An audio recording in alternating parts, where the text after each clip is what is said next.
Torah is just a long string of numbers. Some say that it's a code sent to us from God. That's kind of interesting. Yeah, that's just good stuff. Check this out, okay? The word for the Garden of Eden, Kedem. Numerical translation, 144.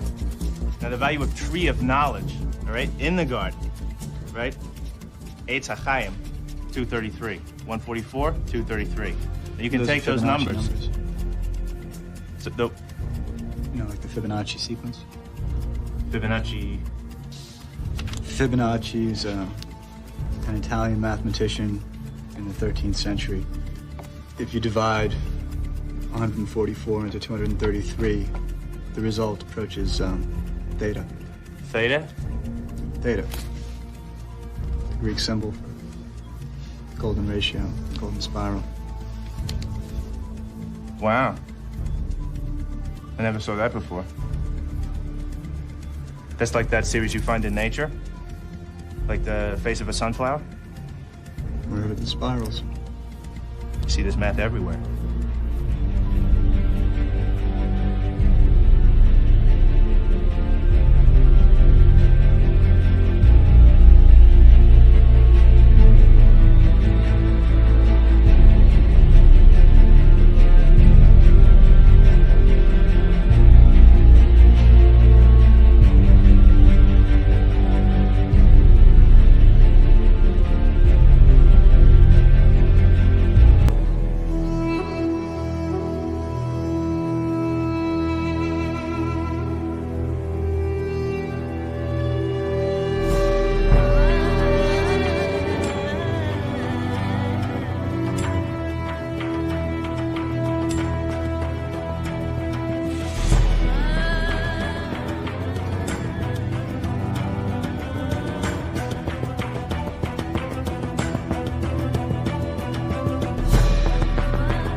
Welcome back to the Gnostic Informant, and you are about to attain true gnosis.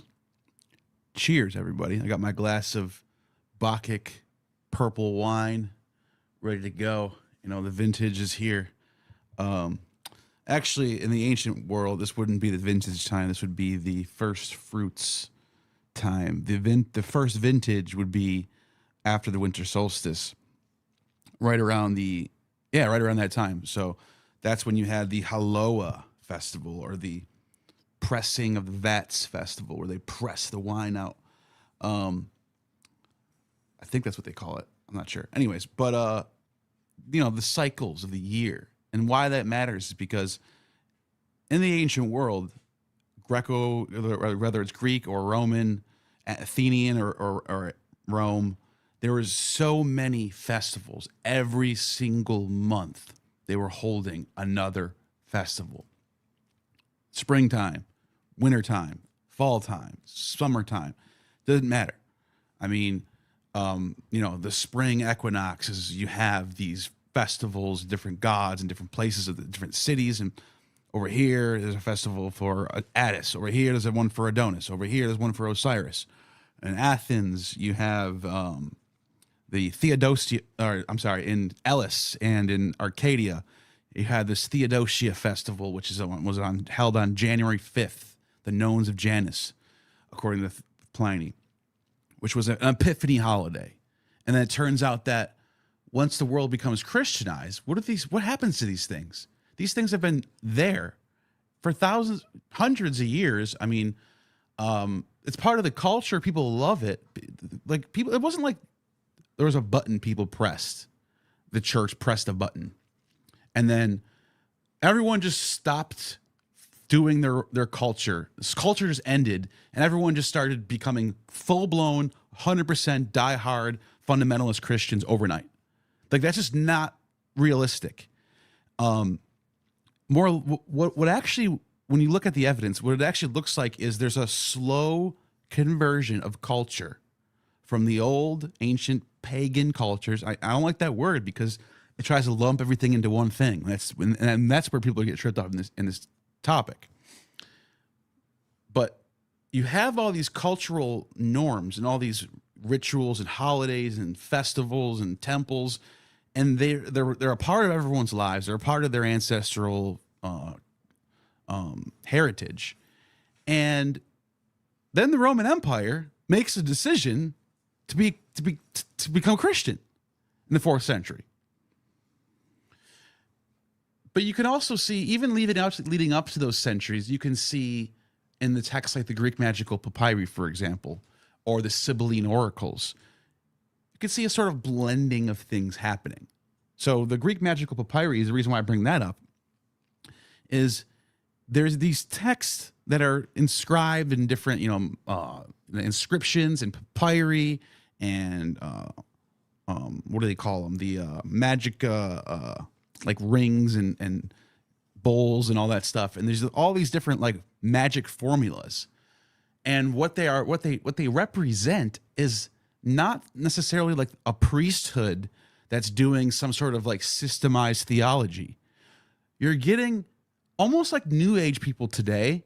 You're getting a mix of different religions and cultures together. You might find Aphrodite on one piece of papyri, and they're doing all these offerings to Aphrodite, and then on the back of it, it's got Jesus and Moses.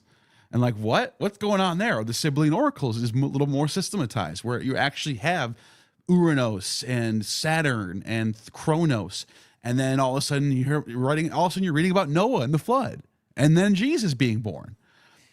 And the reason why I'm bringing that up is because I'm trying to bring some nuance to this discussion when it comes to pagan influence on Christianity, and especially the festivals like Christmas, Easter, and Halloween. I think James Frazier was mostly right. A lot of my friends that are scholars agree on this. Believe it or not, you wouldn't hear that. You wouldn't think that. Paola Corrente is a anthropologist who I speak to, and we kind of bond on this topic of like how people get Frazier wrong. And the way they get him wrong is that Frazier will often speculate on something, and he'll tell you he's doing this. And he'll say, we don't have a lot of evidence for this, but if I had a hunch, I would say X. And then all of a sudden you'll hear a scholar, or maybe some wannabe scholar, Tim O'Neill or somebody, talk about why Frazier was so wrong about X, when Frazier himself is actually admitting, I'm guessing based on this that I think this. We don't know this for sure, but this is what I think. Which is a fair point that all scholars do all the time. So the reason why I bring up James Frazier is because James Frazier, just like Christmas and Easter, also talked about Halloween having pagan origins, talking about the Samhain festival and how the Samhain festival he thought was a Celtic New Year. And the reason why that is so important is because if Samhain is a pagan New Year or a Celtic New Year, then that opens up the possibility that what you're actually seeing with the dressing up in disguises like skeletons and ghosts and going from door to door, passing around presents and treats, would be something that rings a bell to anyone that knows anything about Roman religion, because that's what they did during the Calends, the New Year's festival in Rome. This is exactly what they did. They lit fires, they lit candles, they had kids dress up in disguises and put on masks, and they would go to down the urban area, and walk up to all these wealthy patrician class houses and get handouts from people. It was the time of the year where the rich gave back to the poor. And there was a time of the year people dressed up like characters and put on masks. And so the Frazier argument goes that if this really was a New Year's festival, this makes sense that these rituals are brought in here. Doesn't mean that the dates have to match up. It means you're in Gaul right? France. And this is where the Celts are at. And they have their ancestral customs, and they're keeping close to those. But they're also being influenced by Roman culture at the same time, because Rome occupies this part of the world. This is Rome. And so if they celebrate their New Year at this time, it makes sense that the New Year customs that the Romans know how to do would get brought into the mix. It's like a birthday party. When you say, it doesn't matter what day of the year the birthday party is. I'm born on October 25th. Other people are born on April. But we do the same thing. We bring out cake, we bring out a gift, and we sing happy birthday. That's the ritual of the birthday. Romans had a New Year custom ritual. So if Fraser is correct that Samhain really is a New Year's Celtic New Year, then this is a strong case. Now, if he's not correct, because there are some scholars that push back on the idea that this is a Celtic New Year. Fair. We should be looking at all these angles. We should be opening up all these. We got to be nuanced here. Is this true? Is there a lot of evidence that this is a New Year's festival? Well, a lot of scholars say not really. There are some calendar markings about, some etchings on some stones that suggest that this is a New Year's thing. And then there's the people that live there, the locals, saying that it was. And that's the 18th century. At that point, how long was it a New Year's festival? Was it always a New Year's festival? Does it predate the 9th century? All Saints' Day. And the reason why I say 9th century is because Halloween, in the Christian sense, or All Saints' Day, didn't start until the 9th century under Charlemagne. And we go, wait a minute, what? Yeah. Before that, it was in April or May or something. And it was a liturgical holiday earlier in the year. And then once Christianity started spreading into the north under Charlemagne, they made a decision to change the date of All Saints' Day to November 1st, right on the same day as there's another pagan holiday. And it makes you wonder, why would they do that? Well, I have a great idea why they would do that. If you watch my work, you know why they do this. This is what they always do.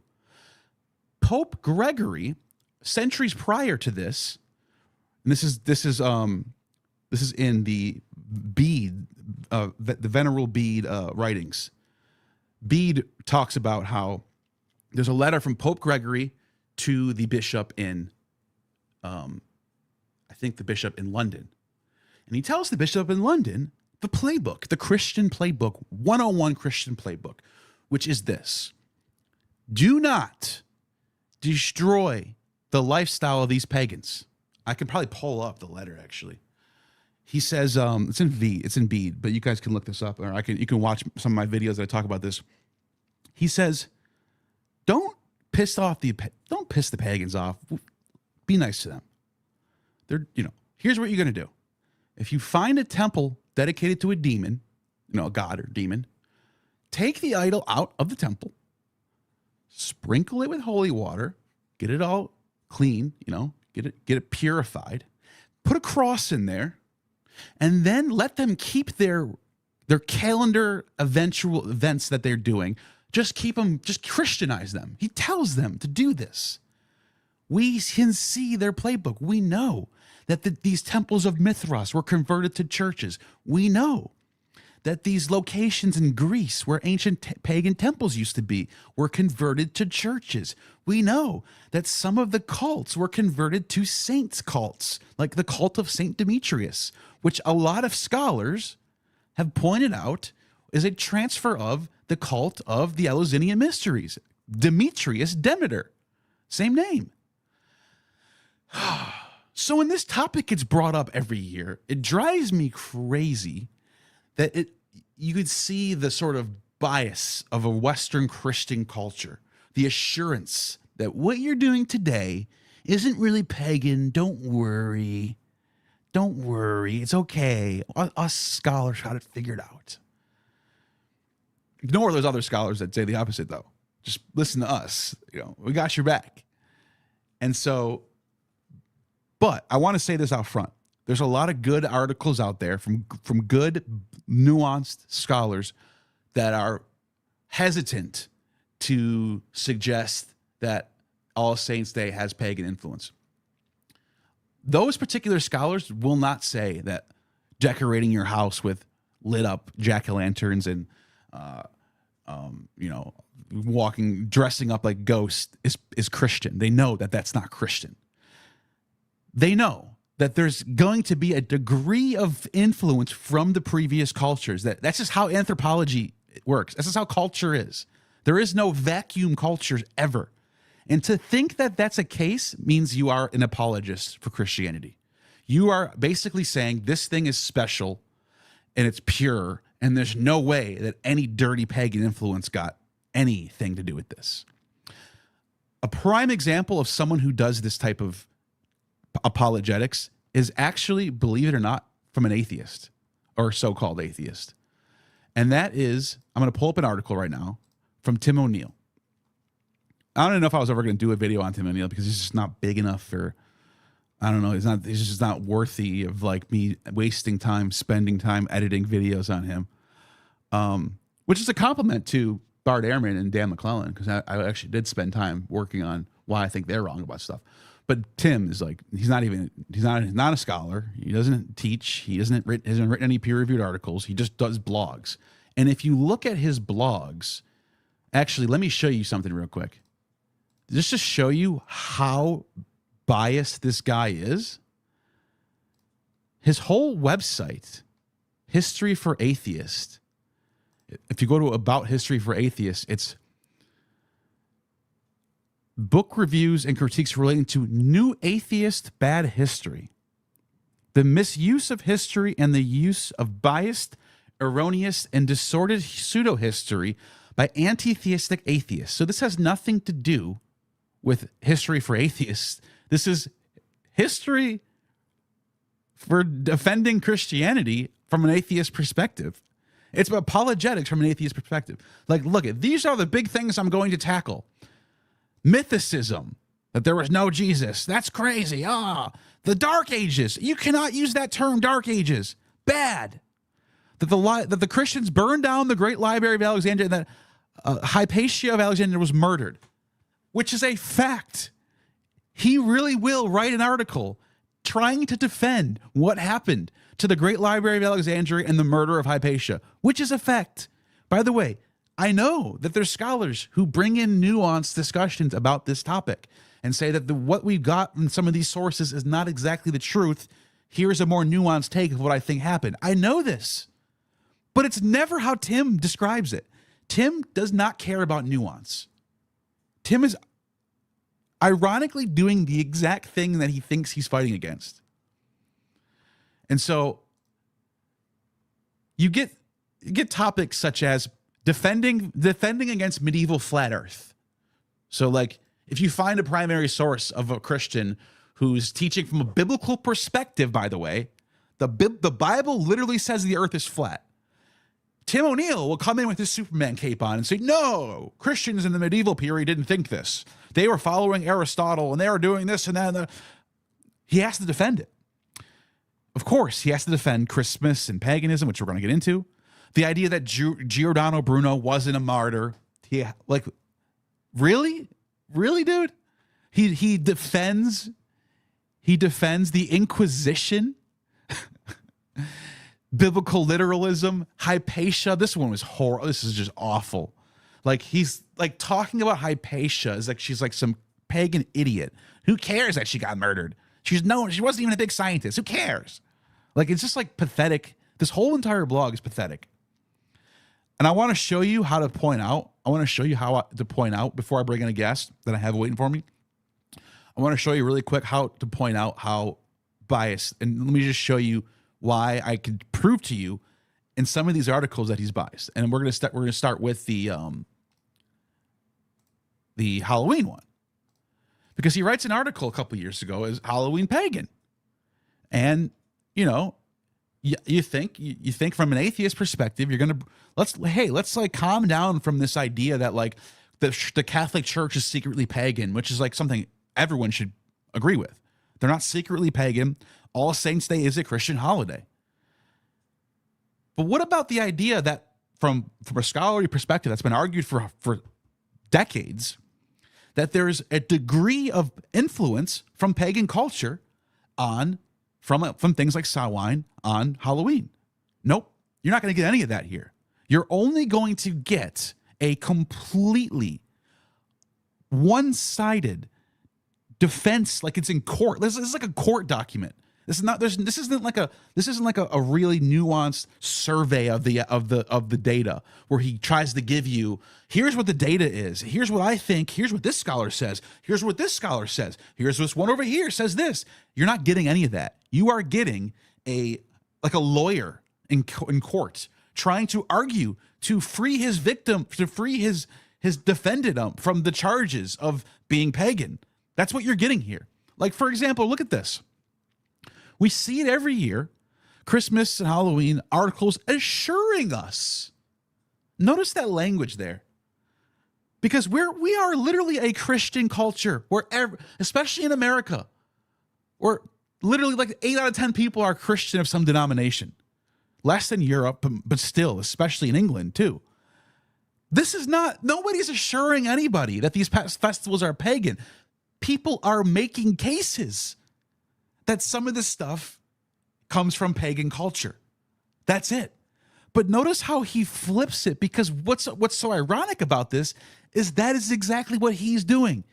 He's assuring the Christian audience that their festivals have nothing to do with paganism. What he's doing is the assuring. This is what's so funny about how the way he argues is like, it's the biggest coping mechanism. It's the biggest, what should I say? Projection I've ever seen. I've never seen the word projection in the dictionary should have Tim O'Neill right next to it. It's so crazy how much he projects. I've never seen anything like it. Like this. Easter, we are told, was really a pagan fertility festival of a goddess, Eostre, or maybe Ishtar, whose feast day was a symbol of bunnies and eggs, were co-opted by Christianity, despite this being complete nonsense. Now notice the framing here.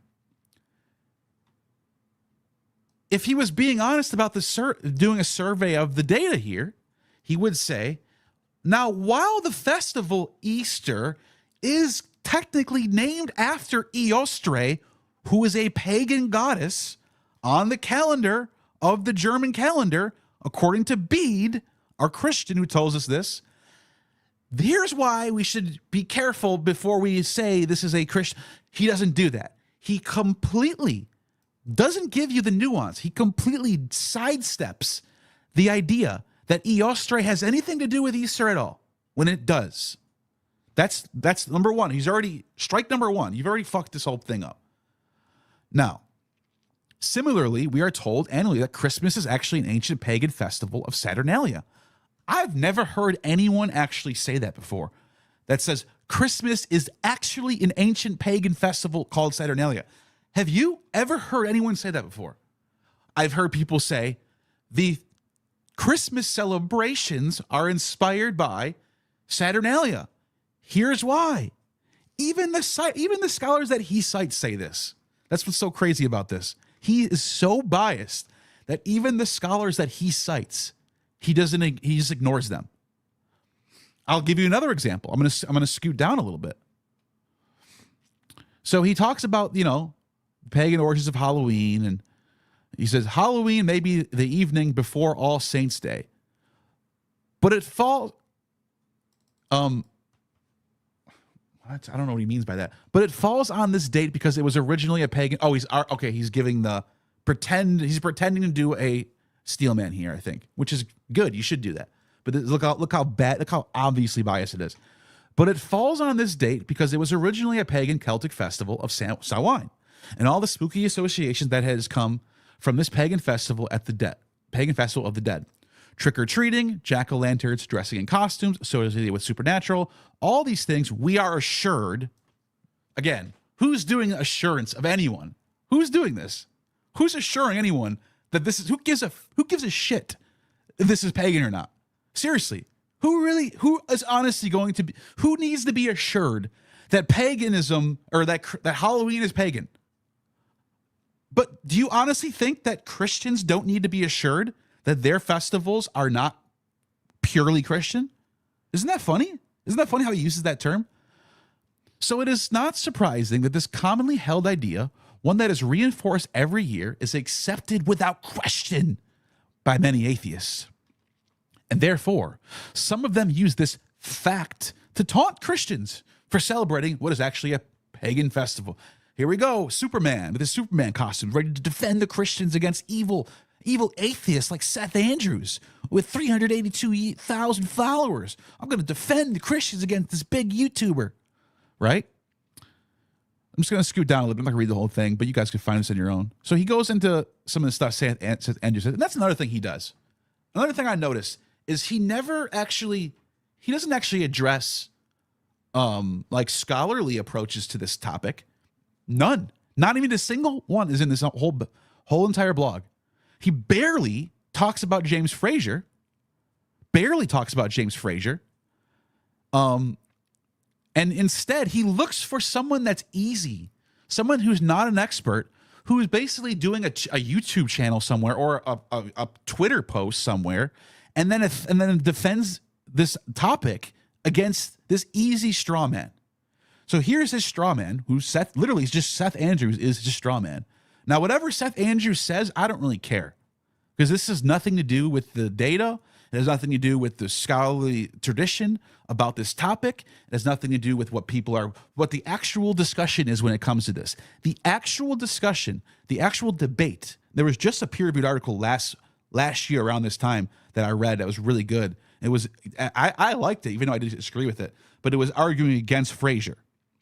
I can't remember exactly who wrote it, but it was making some really good points on why we should reserve how Frazier could be correct. And it was really, really well written. It was nuanced. It showed awareness of all the sides of the argument. I love that shit, dude. I love when people do that. Like, if you're going to make a stance, fine. Like, I don't care if Tim O'Neill wants to defend Christianity. Cool. But show some fucking awareness of the other side of the argument. Like, stop doing the straw man bullshit. You don't look smart. You look stupid. That's why you're not a PhD. That's why you failed in your academic career. That's why you couldn't get a PhD. That's why you have nothing under your belt. And you just pretend to be a scholar on the internet. Like, with your fake pipe in your hand, like you're I'm an academic from Oxford. You're all show. You've done nothing. You have nothing to show for. No one cares. And so here's where the actual discussion lies. The actual discussion lies on A, was this a New Year's festival? And B, yes or no, did the church move All Saints Day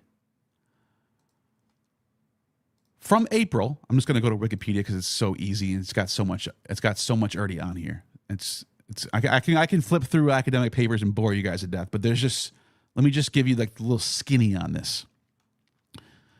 Oh wait, I'm on the wrong page. Let me see.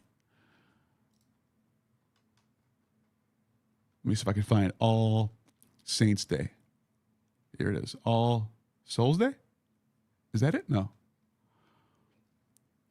Oh no, I'm on All Saints Day. What am I talking about? Oh, okay. You guys are seeing the wrong page. I'm on the right page. I'm an idiot, guys. I'm sorry. And then Jacob, I'll bring you up in 1 second. I'm almost done. Almost done with my little rant, and I'm going to bring Jacob on. So All Saints Day, if you can see here, it's just Wikipedia I'm going through. It goes to the history. So the 4th century, we already have All Saints Day already going on. It was held on May 13th, right? Okay. That's not... So... Why doesn't Tim O'Neill talk about this? Why doesn't Tim O'Neill bring in that there's been some changes happening to All Saints Day? Why doesn't he talk about how, in fact, in his article, he tries to make this case that this was like early or something. Like they were already doing it on November way before everyone thinks that, which is not the scholarly consensus. The scholarly consensus is that sometime during the reign of Charlemagne, at the behest of his scribe, Alcuin, they wrote letters to all the bishops in the region telling them to start celebrating All Saints' Day on November 1st. So right around 800 AD, at Alcuin, a member of this, by the way, this is highly, this has got tons of, even New Catholic Encyclopedia has this in there. Stephen McCluskey, right? And 800 Alcuin of Northumbria recommended November 1st to his friend Amo of Salzburg in Bavaria, and that's got two books of that. So that's a very key thing right there. If this, like Tim's trying to argue, if this was already a liturgical date on the calendar, why would the court of Charlemagne go around asking other people to start following a November 1st feast? Makes no sense. The reason why, and this is what most normal scholars will tell you, is that it's because they started doing it right at this time. Which brings us to the next final thing that we have to discuss when we're talking about this. Why did Charlemagne's court, when they're just coming into this region of the world, when they're just conquering they're just starting to Christianize, the France, and they're starting to reach out to they're moving up north, and they're moving into Germany, and they're taking shit over, and they're Christianizing everything. Why are they taking an already known holiday that was celebrated on April or May or whatever the hell it says, and switching it to the same freaking day as a known pagan holiday? That's where this whole debate lies. And wherever you fall on this topic is fine with me. I don't really care, as long as you understand the nuance here, and as long as you understand why people think that there's an obvious influence of Samhain on Halloween. So James Fraser represents the school of thought arguing that November 1st was chosen because Samhain was the date of the Celtic Festival of the Dead. That's Leslie Cross talks about this. John Heading talks about this. Ronald Hutton argues instead that the earliest documentary sources indicate that Samhain was a harvest festival with no particular ritual connections to the dead. Hutton proposes that November 1st was a Germanic rather than a Celtic idea. Again, this is a great point, and this needs to be on the table. However, remember, who is Alcuin writing to? He's writing to a bishop, or whoever, this guy, archbishop in Germany, telling him, this German guy, hey, you guys know this Germanic holiday that you have on November 1st? Yeah, start doing All Saints' Day instead. So there's a good case to be made that the dates were kind of shifted to sort of co-opt an already known time of the year where they're already doing these festivals. Okay, now, do we know for sure that jack-o'-lanterns and all the stuff that I mentioned earlier was from Samhain carried over to Halloween? No, we don't. However, it's not in the Bible to decorate jack-o'-lanterns with faces on them, or dress up like a ghost, or to run from door to door asking for treats. So if it's not in the Bible, it came from somewhere, right? Now you can argue it's a secular thing. Cool. We can talk about, is it secular or is it pagan? But what do we mean by pagan? Other than the definition of what paganism is according to all the Christians, which is paganism is literally just everything that's not Christian. All the culture of the places that are not Christian literally is pagan. So you can't even escape that there's some degree of pagan influence, because there is no atheist at this time. And if there is, they're not setting up holidays. Their culture came from something. And if it's not Judeo-Christian culture, it's technically pagan culture. It's almost like by default, there's going to be a level of degree of pagan influence on these festivals. So And last thing I just want to show you, how the pattern of Tim O'Neill and how he does this in every article. Every single article, this is what he does. He introduces the straw man. He introduces his straw man. Then he swats down the easiest straw man in the world. And then instead of giving you an actual assessment or a survey of the data, he leaves out really important details. So he does this with the Christmas thing too. And he goes around the internet. If you check his Twitter, it's so pathetic. You'll see him. Just go to his replies and you'll see there's hundreds of cases, I'm not kidding, hundreds of cases of him going after anyone who uses the term Dark Ages, who says Christmas is pagan or Halloween is pagan. He's like obsessed with this thing, right? In a way, I am too. But hear me out. You won't find my Twitter this way, though, by the way. My Twitter talks about all different types of topics, not just this. Anyways, you can see him going around trying to correct people on this. Don't use the term Dark Ages. Don't you know that's an outdated term? Or Christmas is pagan? No, it's not. You're wrong. And then he gets to this. He gets like so. He holds them to these standards that he's taught. When you can read it when he's talking to these people. He holds them to these standards. Where's the scholars that agree with you on this? But then he doesn't hold the same standards to himself. So here's what I mean real quick. This is the last thing I want to show you. When he argues his cases, he leaves out really key, and I'm not kidding, insanely key details that either breaks or makes his case automatically. For example, right here, he starts talking about December 25th for Christmas. And we know from the scholarly consensus that the calendar of Philokalis has an undeniable reference to the birthday of Sol Invictus. And this is in the 4th century. It doesn't even mention a liturgical calendar for Christmas yet until later. And then we have evidence that this was dedicated on 274 by Aurelian. But what he does is he instead goes after this one source from Hippolytus. Hippolytus gives the date 8 days before the calends of January. Now he's quoting something right here. 8 days before the calends of January. And then he forgot to close the quote, I guess. I don't know why. I don't know what he's doing here. i.e. December 25th.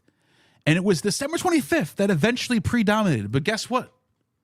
Guess what, guys? This is from a well-known forged document that was written, that was fixed by later Christian scribes sometime after the 5th century. We don't know when, but we know in the 10th century, that's when it shows up in these manuscripts. Now, the reason why he thinks he's right about this and doesn't tell you that this is a forgery is because he doesn't actually know he doesn't actually understand the argument that he's trying to push. He thinks Hippolytus in some text said that Christmas was on December 25th before Aurelian set up the temple. He's wrong. That's not what scholars are actually saying. Scholars are actually saying, no, that's a forgery, but we do have another inscription from a statue of Hippolytus where it looks like he might have calculated a 9-month gestation period from April 25th, which brings us to December 25th. It's a speculation based on a speculation, because in order to make that argument, you have to assume that Hippolytus thought Jesus was born. This is nonsense. This is so crazy. You have to assume that Jesus was born exactly 9 months after he died. Why? Is it based on, look at this. Jewish.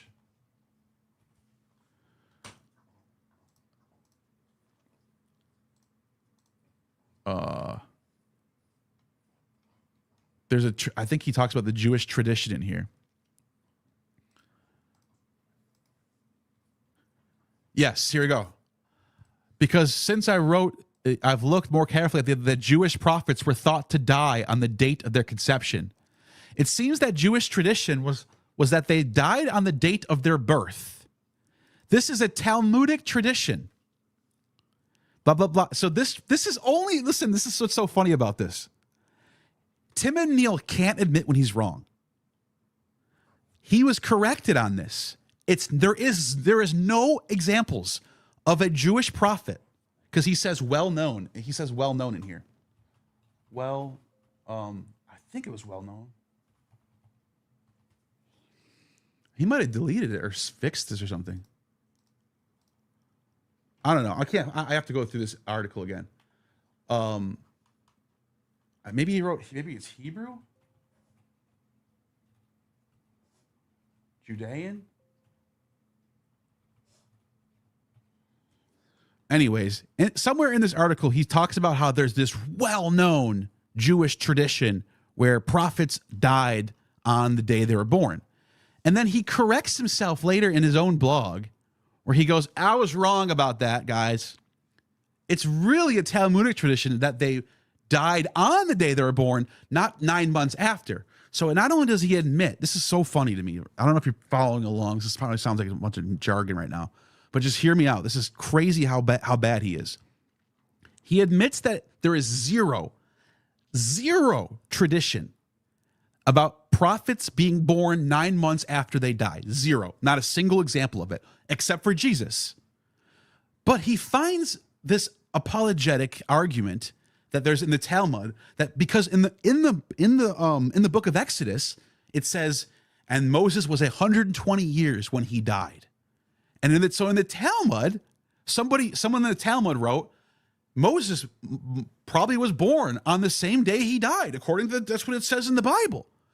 And there's no other examples of this anywhere. So he says right here, the idea that Jewish prophets, that they died on the date of their birth, it's not a Jewish tradition. So not only can he not correct himself, when he does correct himself, he's still wrong.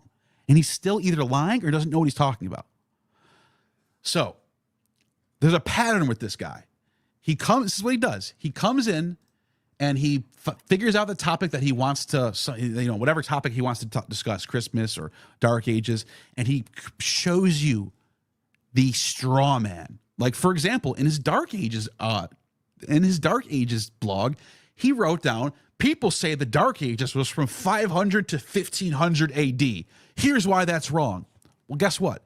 No one makes that argument. The Dark Ages is usually around like 500 to 900 or something like that, 400-year period, something like that. That's the Dark Ages argument. He stretches it out to 1,000 years because it's way easier to defend the Renaissance period and the Macedonian Renaissance and the Charlemagne Renaissance. And of course, those aren't Dark Ages. So after he identifies an easy straw man, he destroys the straw man and then leaves you with zero nuance on the topic. Doesn't give you a full survey of the data, just argues his case.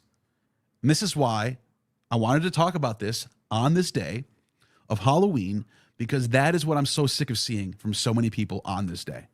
Anyways, 45 minutes, rant is over. I got it out of my system. Happy Halloween, everybody. I'm going to start drinking my wine. Jacob Berman, what is going on, man? How are you doing?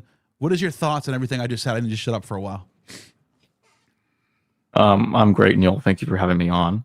Happy Halloween, everybody. What I like to preface what I'm talking about, what I'm going to say before I get started, is they do teach in college that there's this fallacy called argument from authority. And the reason why that's important is because not everything a PhD says is true. Right. And likewise, not everything but a non-PhD says is true. There's also this problem that what do you do in a situation when two people with PhDs have conflicting thoughts? I'll give a brief example of this. Sure. I've had multiple scholars on my channel with completely different views on the synoptic problem. One said that Luke actually came first, another with saying Matthew came first, and there's even those that believe that John came first. Who do you believe? And right. that my point is, even the PhDs have to be checked. Yes, absolutely. And they're not omniscient. you need to go and read their arguments. This is another thing I noticed. A scholar will come out with a new article making an argument for X. And then people, because it got peer reviewed, they'll assume that this is the paradigm changing article that everyone needs to accept now. That's not how shit works. If I'm not convinced, I'm not convinced. End of story. Right? Yeah. While I do agree with Tim on mythicism, I do think that So do I. mythicism is ridiculous. So do I. I'm shocked at the things that he said about pagan origins of holidays. Like he can't even agree that the holidays are at least likely based He can't on even give a little. It's like it's so hard for him to pull and teeth. The only time I've seen him do this is when him and I were going back and forth before he blocked me for he got really tired of me really fast. He does not like being wrong. Oh my God, he hates it. You could tell. Anyways, he starts tagging a scholar named No Theft that we both know. I've had him on my channel twice. I love the guy because he thought that because No Theft wrote an article arguing against the claim that Christmas was borrowed from Sol Invictus. And he brings him into this, he tags him, brings him into this discussion. And all of a sudden I start giving my arguments for why I think X, Y, and Z. No Theft responds, I agree. All of a sudden, Tim O'Neill starts going, oh, I didn't know you meant it like that. Yeah, actually, I agree too. I just think that I thought you were saying this. And he completely switches up. He gets like, when a scholar gets in front of him, he gets scared. He doesn't know how to stand his own ground or stand on his own arguments. He just hides behind scholars that he thinks are right, I think. I don't know. It's very pathetic. It's very amateurish, dude. You can just tell. But anyways, go ahead. I cut you off. I got to shut up. I got to start. Yeah. It's all right.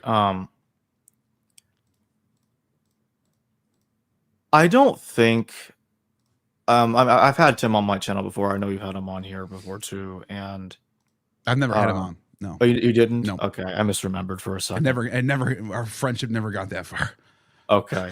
I misremembered. Derek's the one that had him on before. Yeah. That's probably what what I got mixed up. But anyway, yeah, I don't think he's lying, and I'm not sure I would say from my perspective that he gets scared. But I think the issue is there's this bias in academia right now in general and with non-academics about let's make Christianity as unique as possible. Yes. Let's try to rescue. There's a poll. And I've noticed this since you and I have been doing the spaces for around the same time. I noticed there's like a gravitational pull away from any idea that Christianity isn't like this perfect, pure, unique, and not inspired by the cultural milieu, but it's came up like a revelation almost. Like it's all just the church made up all these ideas by themselves.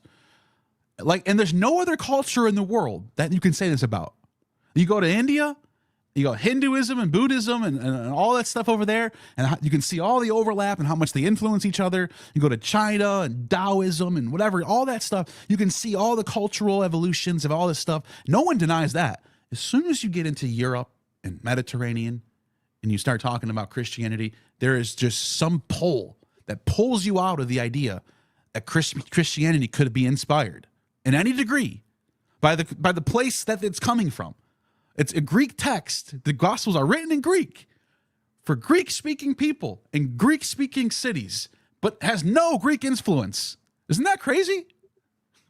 Yeah, that is. It's like trying to.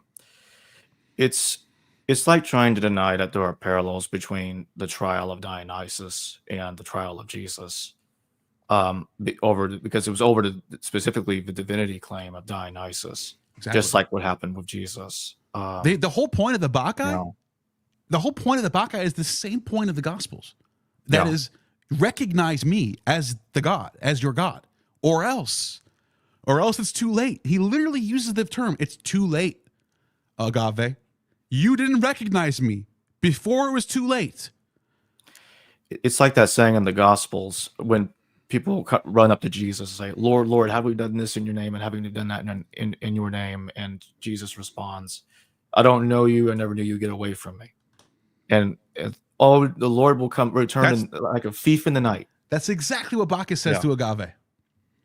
I mean, I shouldn't say exactly, but you know, it's like close enough, right? It's the same operatus mundi operandus. What's the term? Modus operandi. Modus operandi. Yeah, it's the same exact modus operandi.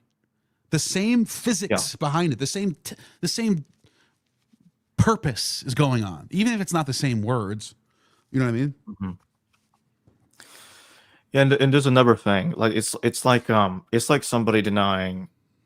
Now this isn't necessarily the pagan aspect. I'm getting into the Jewish aspect, but there's a scholar named Daniel Stokel Ben Ezra, and he talks about the Barabbas parallel with Yom Kippur. And I actually think the Barabbas story has like three things that it originates from simultaneously. I think the Yom Kippur is like the foundation, but then the house like the built. Wait, what scholar said this? I've been talking about this on my channel forever. What scholar are you talking about? Daniel Stokel Ben Ezra. Is this a new article? No, it came out. It's a book in 2003 called "The Impact of Yom Kippur on Early Christianity." That's the title. Yeah. I've been talking. This is something I noticed naturally. I noticed this organically from my own studies, which is amazing to know that another scholar has already come across this. Because I was reading. We read the trial of Jesus, and they take Jesus out, who's sinless and pure and perfect and unblemished. He's the Lamb of God, right? And then they take this Barabbas character out, and he's wicked and he's totally blemished. And he's a murderer. And which one are we going to sacrifice? Oh, Jesus could sacrifice, and this one gets let free. He's the Azazel, the scapegoat, right? It's literally freaking Yom Kippur in the text. Yeah, it's like asking which son of God do you want sacrificed, and Jesus Christ or Jesus Barabbas. Now Barabbas, he wasn't. Now, just to be specific, because I'm sure someone's going to point this out. I know that Barabbas was not originally called Jesus. That's a later thing, but still, they're both son of the Father. Yeah, Bar That's Abbas. the point. Bar Abba means son of the Father. There is a character mentioned by Philo of Alexandria, writing in the late AD 30s, called Carabbas. Really? Yeah. Yes, and he was causing some kind of trouble in Egypt. And if I remember the story correctly, they were thinking about seizing him, and then they decided, we're not gonna. Let's let him. He's just nuts. Whoa! And I wonder if that has to do with, because that's interesting. I think that's one of the influences, and the third and final influence, it has to do with Jesus ben Ananus. Jesus ben Ananus has been compared to Jesus many times by many people. This is old news, but I think Barabbas can also be compared to him because he's brought before Governor Albinus in 62 AD. He's mentioned by Josephus, and Jesus ben Ananus is let go by the order of the governor. So, this guy's nuts. Let's let him go about his business. And he gets killed later during the siege of Jerusalem in 70 AD. And he was also saying that, they're all doomed. He was basically suggesting the temple's going to be destroyed several years before it happened.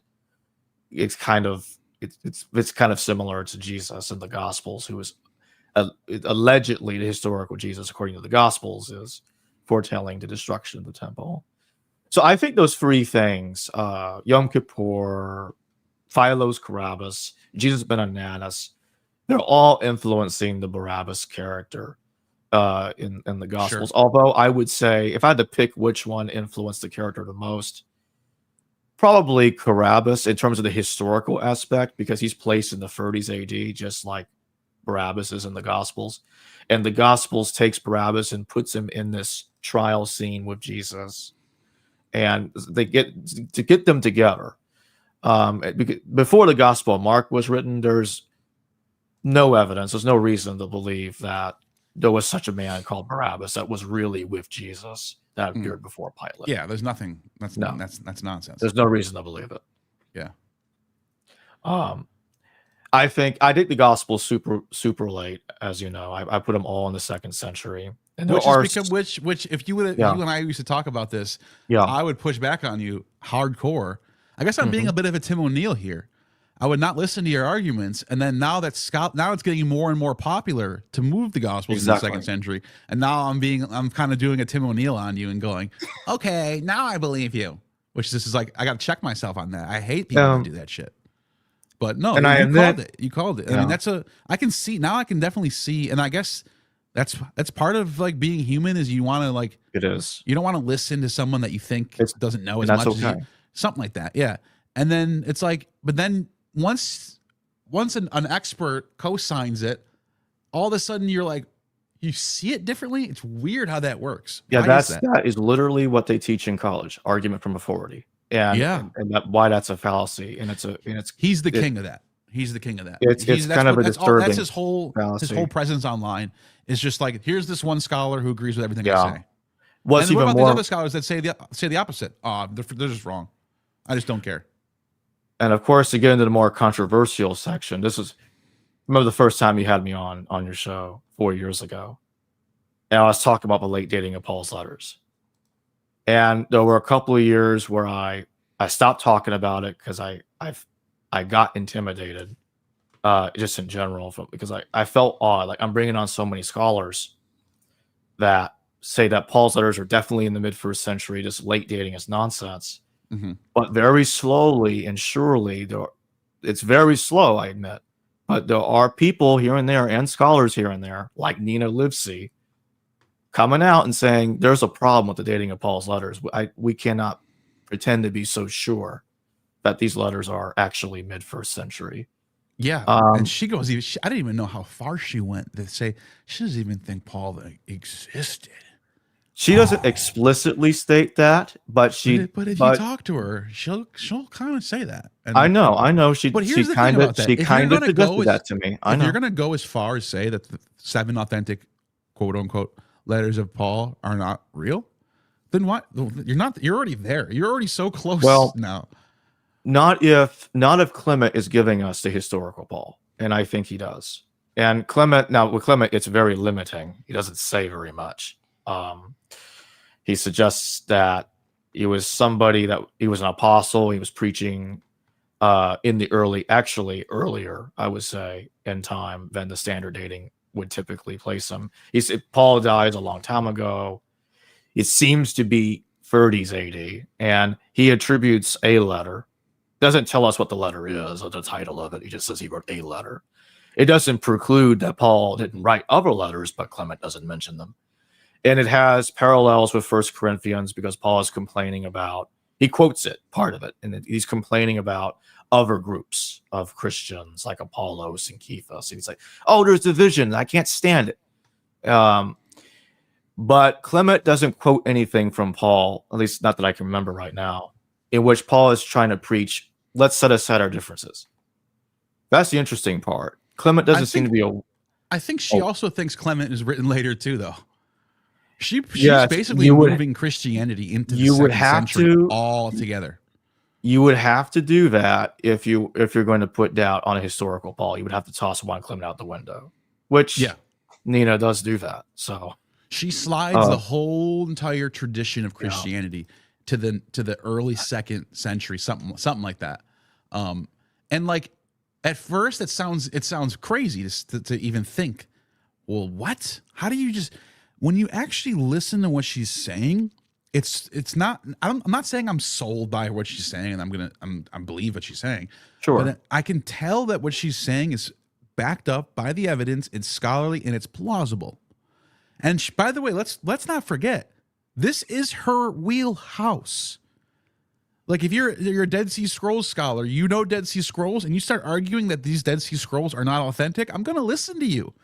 This is a Pauline scholar who's been studying Pauline for decades, I think. A decade at least. That might be something to look up real quick. When did she get her? Can you look that up for me? But like,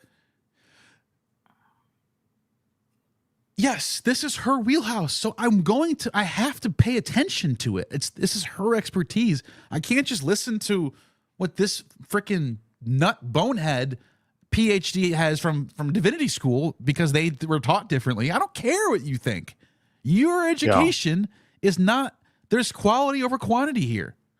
And Nina has the quality degree. She's a Pauline scholar, and I want to know what she thinks about this topic. You and 20 other scholars who got your divinity school masters of divinity, who were all taught the same kind of like traditional approach to the synoptic problem and Q, and you all know the same shit. And I'm sure you're not stupid and you know your shit. But like, Right. of course you're going to have a knee-jerk reaction to her work. You were taught something else. Exactly. That does not mean you're right and she's wrong. Right? There's a Catholic scholar that I've been interviewing for several years, Bartosz Adamczewski. And Bartosz Adamczewski for a long time and still argues that the 4 Gospels are written in the 2nd century. This is a Catholic. He's a believer. He's arguing the 4 Gospels of the 2nd century and that they're all copying Josephus. Yeah. Luke, I am now convinced that at least Luke is written after 96 AD, probably in the 110s, because of Steve Mason. So we used to think Luke was the 3rd gospel in between John and Matthew. All of a sudden now, when we take Luke and Acts as one gospel, Luke Acts, right? That's what everyone said. Luke Acts. It's one author. And he writes to Theophilus, right? And which is a common thing that Josephus does this too, by the way. Did you know that? Josephus's works is dedicated to a Theophilus. Epaphroditus. It's Theophilus is the guy he's writing to in the story. Do I have my Josephus? Well, he does have a patron called Epaphroditus. Yeah, I'm not talking about that. I'm talking about, he says, like, he starts off the writing and he says, "Dear Theophilus, what I am about to tell you is the antiquities of the Jewish nation, blah, blah, blah, blah, blah, blah, blah." What's so funny about that is that's what Luke Acts does. Luke Acts is written to, let's see if I can pull it up. Luke to Theophilus. Or Theophil. It says, who is Filio? I'm literally just pulling stuff, whatever comes up on Google, just to show. Sure. Who was Theophilus at the beginning of Luke and Acts? The fact is, we don't know who Theophilus was, which is why there are several different theories. So Luke opens up his gospel. I think we have it right here. Right? Look at Luke 1:3. Oh, hold on. I got to switch my, hold on. Luke 1:3. Ready for this? This is in Luke 1:3. I got all the versions right here. "It seemed good to me, having followed all things closely for some time past, to write an orderly account for you, most excellent Theophilus." Now watch this.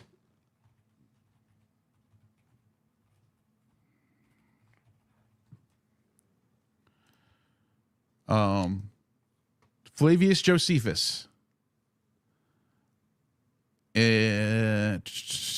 Oh, never mind. Hold on. I can let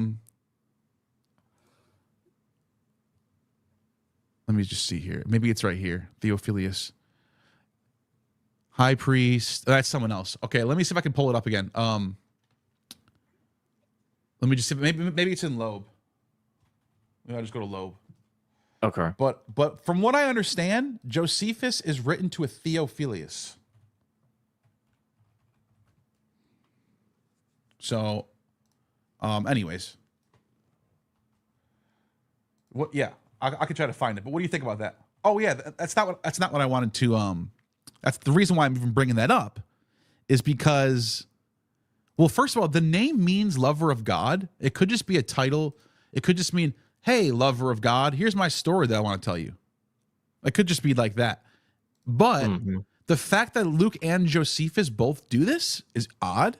Not only that, as what's his name points out, Steve Mason points out, Luke has the census of Quirinius in it. It's the only gospel that has the census of Quirinius in it. Well, guess where else you find the census of Quirinius in it? In Josephus. Luke also has the story of the Egyptian. Yes. No other Luke. I'm sorry, Book of Acts. The Galilean. Yeah, there's no other stories besides Josephus that have that in there.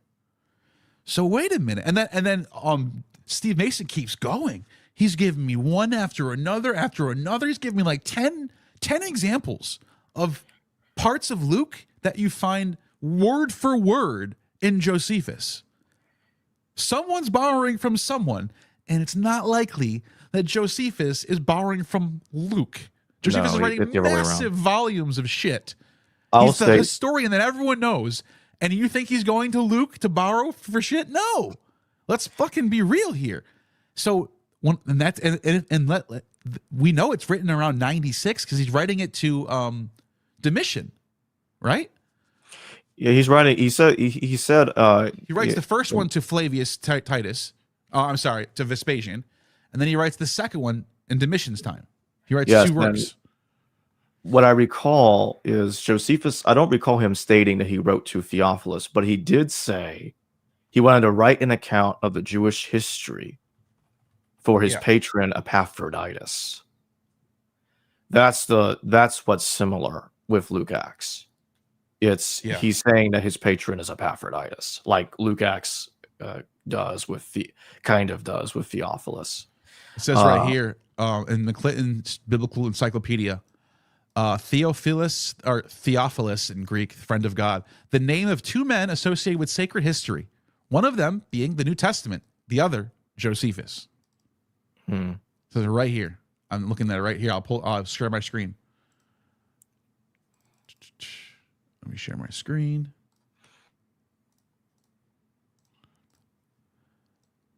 The name of two men associated with sacred history. One of them being mentioned in the New Testament, obviously that's Luke, and the other, Josephus. Let me see if we can find what he says about Josephus here.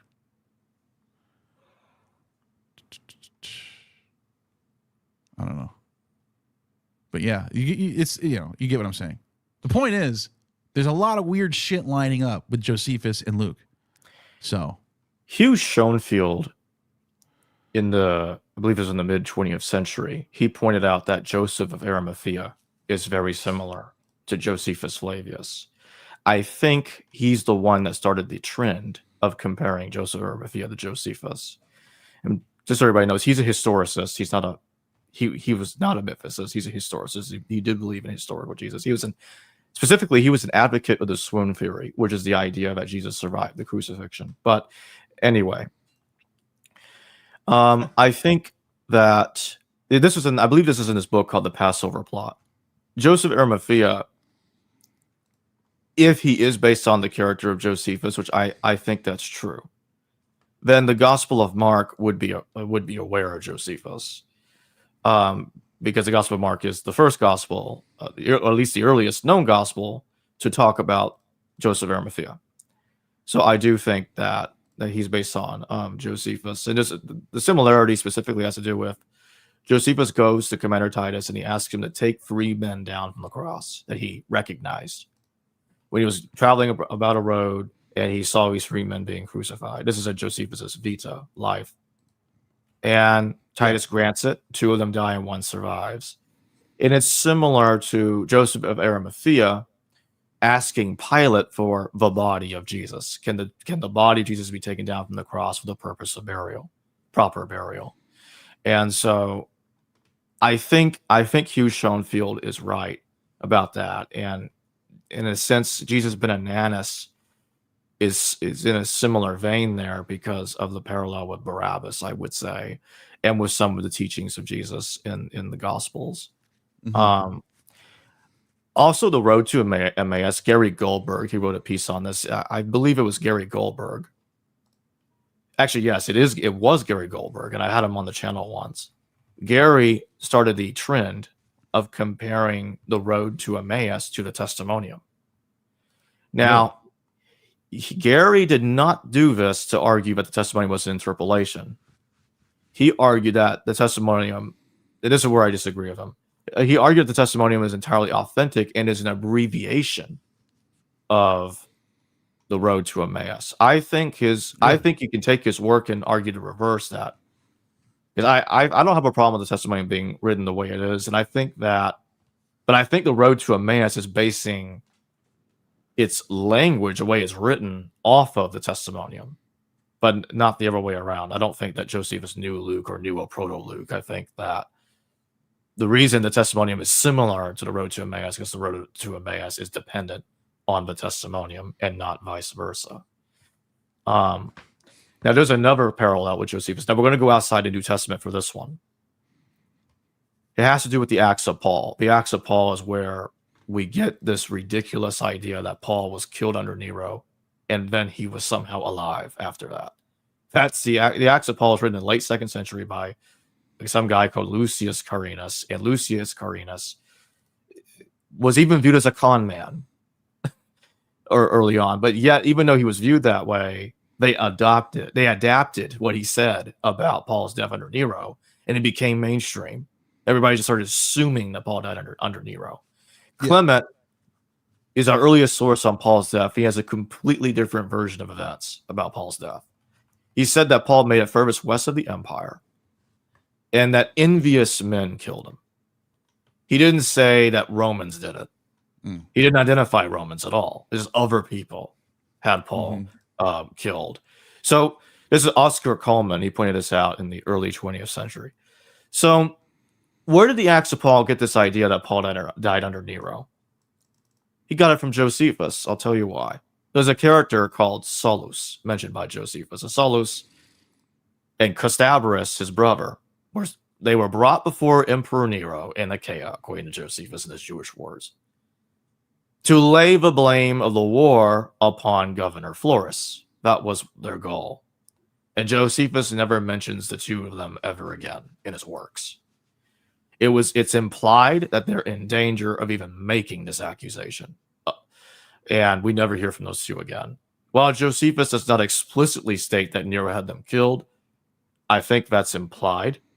And when you get to the Acts of Paul, the Acts of Paul copies that story and applies it to Paul.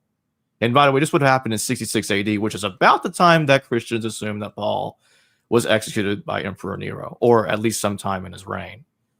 And what's interesting is when you read the paragraph about Solus and Costabarus, Josephus used a sinking ship as a metaphor to describe the situation, which is interesting. Not a literal sinking ship, but he said like a sinking ship.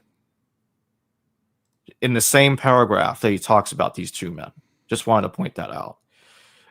William Whiston, when he did his own translation of Josephus and he was commenting on it, he compared Paul's shipwreck in the Adriatic Sea with Josephus's shipwreck in the Adriatic Sea. Now the ship size is different. The crew complement was also different in Acts, but it's similar to Josephus's shipwreck, which was also in the Adriatic Sea. I believe Whiston argued that the historical Paul and Josephus were on the same ship, which I think is ridiculous. I think this is because Acts is imitating Josephus's life and applying these details to Paul, kind of like how the Acts of Paul is applying a completely different person, Solus, mentioned by Josephus, and attributing his death and making it Paul's death, if you get what I'm saying. Yeah. This is imitation, kind of like how the Gospels imitate Homer, that Dennis MacDonald talks about. Acts imitation of Homer, the imitations of Virgil's Aeneid and stuff like that. When you're taking details of other characters and you're giving it to other characters, you're switching stuff around. It happens all the time when you read the Gospels and Acts. And I think this is the reason why I think this stuff was already happening even before canonical Acts was written, the Acts of the Apostles, because Acts will not talk about Paul's death. It will never mention Paul's letters either, even though it mentions the Epistle of James in Acts 15, which is the Epistle of James is anti-Pauline, hardcore anti-Pauline. So it's funny it knows that, but it doesn't talk about the epistles. So I think that the Acts is deliberately ignoring the letters, and will not talk about Paul's death either, because there's already different versions of Paul's death. It's kind of like, let's take the Gospel of John, for example. I think John knew Matthew and Luke. Matthew has one version of Judas' death, which he hung himself, and Acts has another version of his death, in which he explodes. And if you read Josephus, you see Herod Agrippa, he died from worms in his gut. kind of like the death of Judas in Acts. And then in Matthew, Judas hung himself. And Mark, by the way, Mark doesn't have an account of Judas's death at all. Just that doesn't have it. And I think they're basing the ways that, especially the gruesome way of Judas dies in Acts, based on Herod Agrippa's gruesome death in Josephus. There's a lot of similarities between how certain people die, certain interactions in locations and stories with characters mentioned by Josephus. That's my point. Yes, there's something. It's interesting that there's so much that looks like there's like it makes you wonder, what is Josephus writing for the court? It's apparently, from what I heard, he's writing for the court of Vespasian the first time. That's correct. He's writing for the Flavians. Yeah, and so it's like, when did Luke get a hold of Josephus? Was it like, did Josephus finish his works and were the copies like sent out and dispersed across the Roman Empire to wherever Luke was? Or was Luke also among these aristocrats in Rome? I mean, we know there's a church there at this time. So it's like, we don't know. I shouldn't say we know. But apparently, according to the tradition, according to some of the sources, there's a church there at that time that might have been interested in Josephus or whatever. I'm just saying, like, how do they know? Whoever wrote Luke doesn't seem to be from Judea. They seem to be they need a historian like Josephus to make their story. You can tell. That's what Steve Asen tells me. It's like he's the meme of the guy looking over the chair at the student in the test, looking over Josephus's shoulder, writing down the answer, going like this. You know what I mean? That's Luke. And so if Luke's in the 2nd century, and this is the 3rd gospel, let's just assume John came after. It doesn't necessarily mean John came after. John could be before Luke. But let's just assume, we're just going to push both of them back. Now, all we have in the 1st century possibly is Matthew and Mark, probably being sometime after 70, I would guess. If not, like you're saying, and some other people are pushing them all back into the 2nd century now. The reason why I hesitate to push them all back like that is that when I look at the Carpocratians and the Basilidians, who were around in the 90s to 130 era, that 40-year period from like 90 to 130 or 140. Let's do a 50 years period. From like 90 to 140, you have this era, Basilides, Valentinus, Carpocrates, Saturnius, there's a few others, Serdo. Where are they getting their information on Christianity from? And some of their, for example, Basilides is quoted by the heresiologist as quoting from John. Wait a minute. So, well, I guess John could have been reading, Basilides could have been reading John in the 110s, 120s maybe. I'm just saying, like, the reason why I'm even throwing this out there, I'm just trying to figure out the chronology of all of this. If it's true that the Gospels are all 2nd century, where are these people all coming from? Are they all, like, it's a weird thing, you know what I mean? The way I would explain it is, I think they became aware of the Gospels fairly quickly. A scholar named James Barker pointed this out, and I had him on my channel, that actually there's no reason for us to believe a text had to take decades to circulate. The roads and everything makes Rome a very, I don't remember exactly how he explained it, but he said something like this: the very strong interconnected system of the Roman Empire allowed for text to really to theoretically circulate fairly quickly. And he floated the idea to me that theoretically the Gospels could have been written a few years apart. There's no reason to think that it could have taken decades to actually be composed. So I thought that's just something interesting to throw up here. Yeah. And I sort of agree with you. I'll meet you halfway by saying this is why I don't think that John could be any later than, say, the 130s. Because some like Bartos, he'll put John like 150. You're ruthless with it. Bartos is more ruthless on John than I am. He'll put John like 140, 150. So where AD. does he put P? What is that? That John fragment. P whatever. John fragment. P52. Where P52 is dated. It's a piece of papyri that has John quoted on it, and it's dated to. It's not certain, but sometime between 125 and 175. There are some that go past 200. I was just about to say. So maybe he's just in that camp. Okay, fine, fair enough. But yeah, this is the point that I'm trying to make. Is like for him to be right, there's a lot of things that have to go in that direction, which is fine. It's all possible. I'm not saying it's impossible. I'm just saying, like, if it's true that this fragment really is dated to 125, then we have to move John to like 90 or at least to have a fragment possible being 120. You know what I'm saying? Well, let me suggest something else that might be ridiculous at Yeah. first, but let's think about this. If we ever found a fragment, I'm not claiming that this one specifically is. There's no way of knowing. If we ever found a fragment of the original John, we would never know it. Yeah, I know. That's what I'm saying. The P52, for all we know, could have actually been the first actual penned. Exactly what I'm we have saying. no idea. We I'm have not no saying idea. it was. Right. Someone here's a fact. Here's a brute fact. Someone wrote for the first time ever the Gospel of John that we call Gospel of John. Someone wrote it at some point.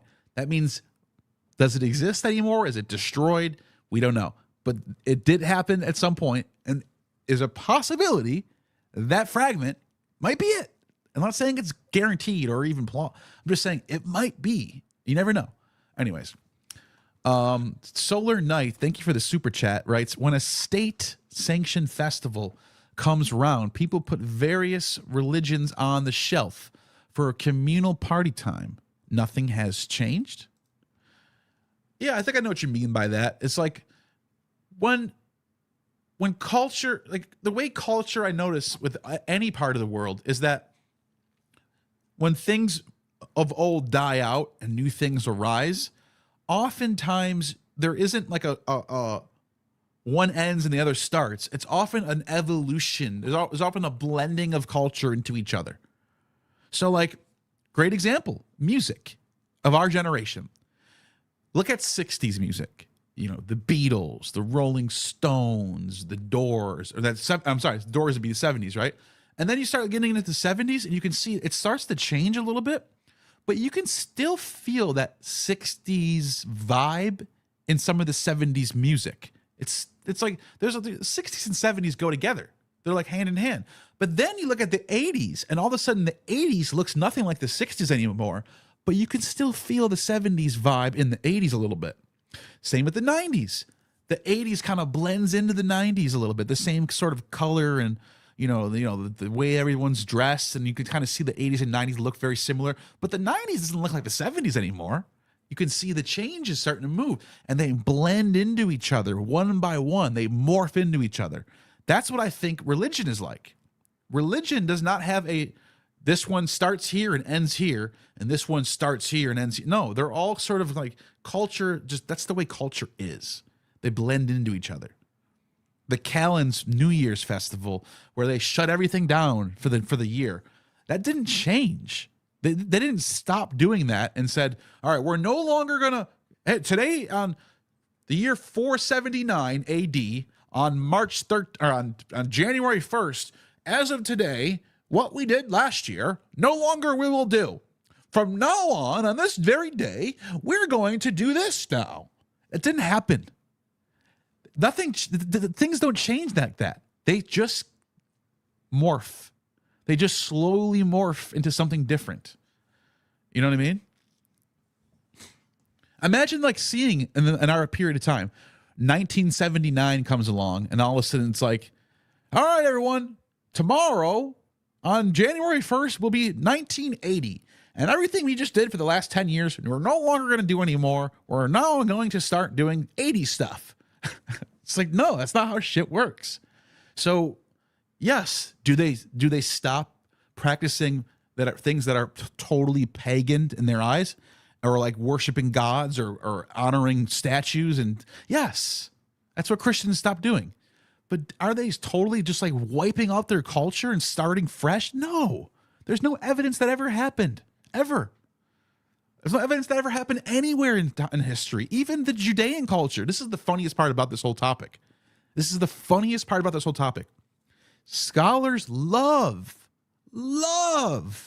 to point out the cultural similarities between Old Testament Judaism and Assyrian, Babylonian, and even Sumerian in some cases culture. They love doing that. They love showing the similarities between Epic of Gilgamesh and the flood of Noah. They love showing the what festival is that during the fall? Sukkot. They love showing how the Sukkot festival aligns with these Kisu. I think it's called either Kisu or Zukru, the Assyrian festival, where in both festivals they slaughter 70 bulls, same exact number, and it's a 7-day festival. At the same week of the year, the Assyrians did it and the Jews did it. Same week of the year, right around the fall equinox time, they would slaughter 70 bulls for 7 days. I think 10 bulls a day or something like that. And then you look at the Jewish Deuteronomy and it says, Moses says, for this week of the year, for 7 days, slaughter 70 bulls. Like, and scholars have been pointing this stuff out. They love pointing out Jewish stuff that goes back really far, because they want to show how the Old Testament's very antique. Look how old it is. And apologists will. The best part about it.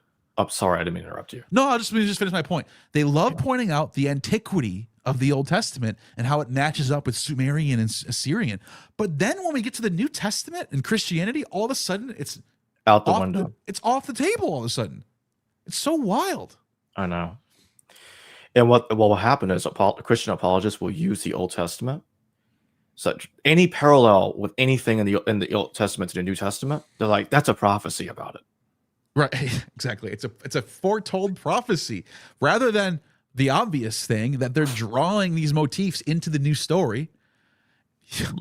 Like, why would that be the case? Of course, Jesus jumped on a donkey, not even knowing that he was going to fulfill a prophecy. Like, wait a minute, didn't you just say that Jesus was in the temple teaching and he knew the law better than everyone else, but he didn't know that when he jumped on a donkey and rode into Jerusalem that he was following Zechariah, that he didn't self-fulfill a prophecy on his own that was so easy that anyone can do? I can do it right now. I can get a ticket to Jerusalem and go buy a donkey and take it and ride into Jerusalem. I'm the Messiah now. Jesus, you're saying Jesus didn't know this? He knew this. It's like saying that Judah selling his own brother Joseph into slavery in the book of Genesis is a prophecy. No, it's not. And Judah sold him for 20 pieces of silver, which Matthew changed to 30. But that's where Mark, Matthew, and the because of inflation. Yeah, it is. No, that's a great I guess point. You could put that that's way. A great point. In the Old Testament, Judas is the one who suggests to his 12 brothers, let's sell Joseph to the Ishmaelites. And he does. In the New Testament, Judas, same name, by the way, in the Greek Septuagint, Judah is Judas, by the way. They're both the same name. Same exact name, spelled exactly the same.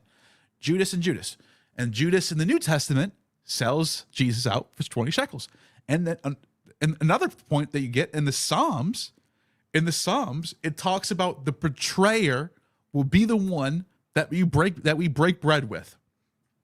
A betrayer will break bread with us. And in the New Testament, what are they doing? Jesus breaks bread, dips it, and gives it to Judas, the betrayer. Perfectly aligned up with Psalms. How does he know? I want to go back to what you were saying. And one more real quick. Of course. Back to Nina Livesey. She points out a really good point about Saul. She's saying it's really odd that we have this character named Saul who chases around David all throughout the Old Testament, all throughout Kings and Chronicles and Samuel. And he's chasing David, who's the anointed one. David's the anointed, right? They're both anointed in a way. It's weird. Saul gets anointed by Samuel, and then later on, David gets anointed by Samuel. So they're like the two anointeds are at war, and Saul is chasing David around with his armies, and then David meets him in the wilderness. And by the way, did I mention Saul is a Benjaminite? Keep that in mind. Saul is a Benjaminite. David is from the Judah line, just like Jesus. Jesus is from the line of David. He chases David around, And then when David touches him with his hand, Saul repents and says he's sorry. And he apologizes and he goes, I can't believe I didn't know you were the one. And he recognizes that David is the chosen anointed king. In the New Testament, Saul of Tarsus, before he's renamed Paul, Saul of Tarsus, who's also from the line of Benjamin, also a Benjaminite, In Philippians. chases the Christ around, chases the Christians around, right? Jesus is dead. He's chasing the Christians around. He's trying to kill them all. And then Jesus meets him in the wilderness and shows him, and he says, I'm so sorry, I repent. It's the same story.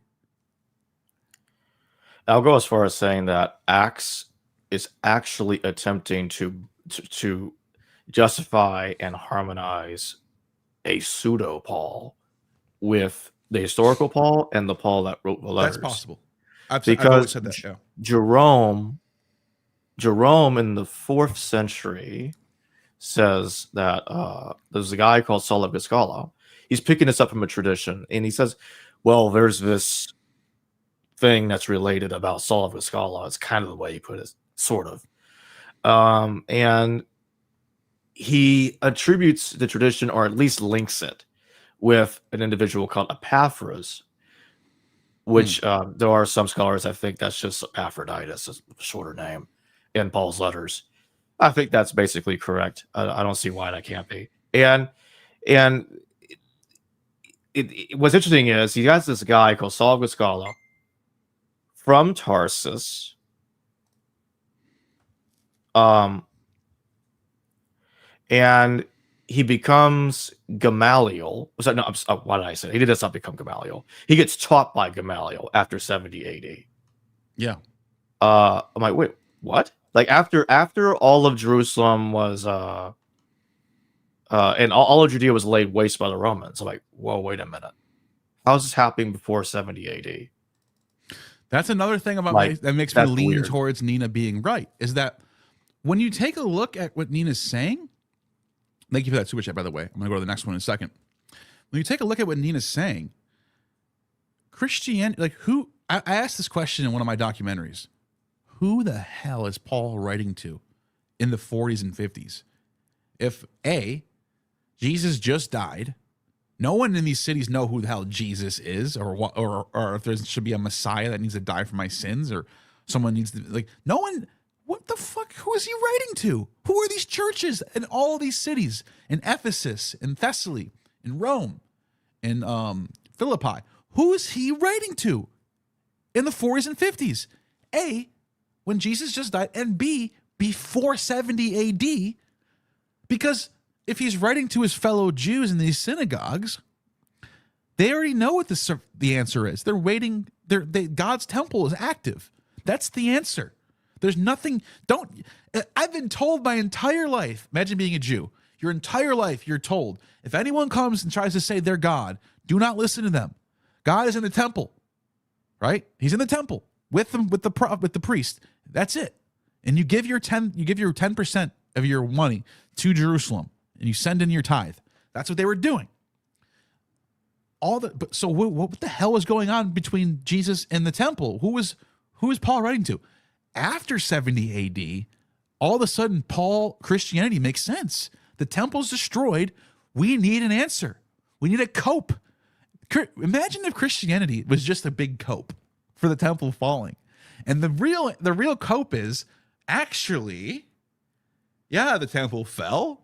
Yeah, the prophets like Amos and Jeremiah and Isaiah and Zechariah and Nehemiah and Habakkuk. You know how they all promised us that God would never take the temple away ever again? I don't know if I can probably pull up a verse where it says this. He says, after 70 years, God will let the Jews go back to their Jerusalem temple, and he will never, ever, ever wipe them away again. He will never do it again. He just wanted to make sure that you guys learn your lesson, right? Wait a minute. What happened to that prophecy? Oh, I have an answer to that. Those backslidden Jews didn't listen. The Messiah was here. He was already here. And you missed it.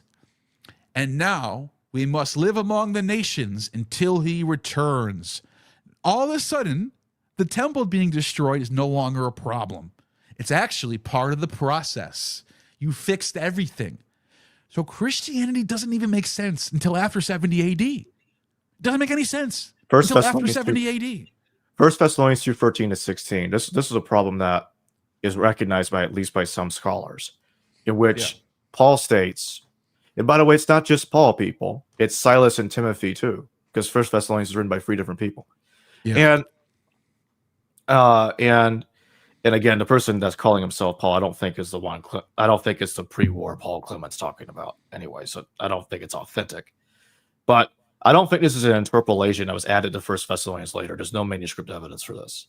But some scholars suggest that it's added later because they'll state that it seems to be aware of the temple's destruction because it said the wrath of God had come upon them at last, past tense, for what they have done to Jesus and the prophets. Whereas I would say that's because the whole thing's written after 70 AD. Yep.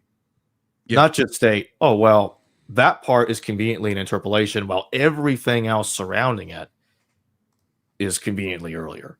1 Corinthians, I believe it's in chapter 3. It talks about that we don't need temples anymore. We don't need buildings to worship Jesus and God because they are subject to the flames. Exactly. Does that make any sense before 70 AD? That anyone would start not saying at all. That?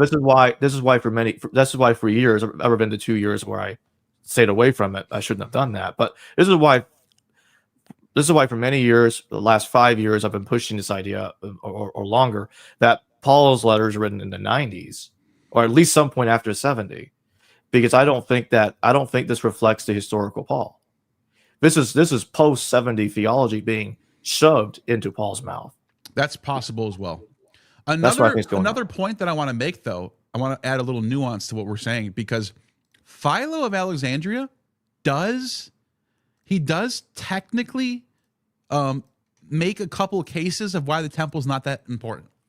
So this idea of we don't really need the temple might have actually existed in like Philo's time. Yeah, it's vaguely similar. There is another counter temple in Leontopolis in Egypt. This is also linked with the Odes of Solomon. Yeah. And I think the Odes of Solomon, I don't have a problem with that document being around 70 AD. The Odes of Solomon, it seems to be aware the temple was destroyed, so it's suggesting people to follow the alternative temple. By the way, let me just share something real quick. Sure. This is crazy. This is from Amos. I will firmly plant them in their own land, never again to be uprooted from the land that I have given them. This is God telling Amos that they're going to be destroyed by the Babylonians and that they will be taken for 70 years away. This is, you got to kind of cross references with Zechariah and Daniel, right? But this is the whole point was this. Amos is telling them, you will be brought back to your land and you will never again be uprooted from the land that I have given you. And that fails. So the reason why, am I still sharing my screen? No. The reason why that's important is because Christianity gives a response to this problem. If the temple was destroyed, what the are we? Is this a false religion? What do? Oh, I know what we do. The Messiah was already here, dummy. We missed it. If we would have paid attention, we would be good. Now we got to wait for him to come back, dingus. Now we have to live among the nations for the next blah, blah, blah, blah, blah, blah, blah. And that also explains Bar Kokhba. Why? This is a whole different, I'm kind of switching gears a little bit, jumping into a different. Bar Kokhba happens 65 years exactly after 70 AD. When Bar Kokhba, and this is my personal speculation on Bar Kokhba, they're thinking, oh shit, the 70 years is almost up. Daniel, Zechariah, the point from Amos, they're thinking they're being tested again like the prophets told us. 70 years is coming. Time to fight. And they thought maybe if they start fighting now, by the time the 70th year is here, we'll finish this war up and we'll defeat Rome. And they got squashed by Hadrian. That's my personal speculation that I can never prove, because the timing is so perfect almost. You're right near that 70th year, they start fighting against Rome and get destroyed. But yeah, the point I'm trying to make is Christianity fixes this problem of the temple. You don't need a temple anymore. And it says the temple is inside you, which this is the point. This is also the same point that canonical Paul makes. Philo isn't going that far. He's not claiming the temple is inside you. He's not going anywhere near that far. No. It's only vaguely similar. It doesn't resuscitate or rescue the language in canonical Paul, not even close. So it's vaguely similar, but Philo I can show you what Philo says too. Yeah, but Philo's critical of Caligula because Caligula wanted to put an image of himself in the temple or something to that effect. Yeah, and so he still had some. He still put value into the temple, or he wouldn't have been so critical of Emperor Caligula's attempt. Yeah, no, he does. You can see he wants both to happen. He wants there to be the temple, but he also wants people outside in these other cities to follow what would be considered the the more like the allegorical way. Here, I have a perfect Philo passage about this right now. Watch this, dude. And I promise I'll read the super chat right when I'm done. So let me just put this down for a second. And let me see here. Okay, window. Here we go. This is from Philo. He says, there is another expression in the Psalms, such as this. The course of the river makes glad the city of God. What city? For the holy city, which exists at present, which is also the holy temple is established, in which also the holy temple. So he's talking about Jerusalem, temple, at a great distance from any sea or river, so that it is clear that the writer here means figuratively. What? Read this again. The holy city, which exists at present, in which also the holy temple is established at a great distance from any sea or river, so that it is clear that the writer here of the Psalms means figuratively to speak of some other city than the visible city of God. We're already talking allegorically that the temple, the physical temple, does not matter. And we're talking about a spiritual, figurative temple. This was written in the 30s AD. And there's no knowledge of Jesus or Paul. For in good truth, the continual stream of the divine, I like to say the word in Greek, the divine logos. I've checked the Greek, by the way. It does say this. The continual stream of the divine logos being borne on incessantly with rapidity and regularity is diffused universally, Catholically, is diffused Catholically. That's the word in Greek, Catholicos, is diffused Catholically over everything, giving joy to all. And in one sense, he calls the whole world the city of God. Polis Theou, city of God, as having received the whole cup. Listen to this, dude. This is so Christian. I'm saying that anachronistically. Having received the whole cup of the divine drought. What? A cup of the divine drought. That is a Eucharist.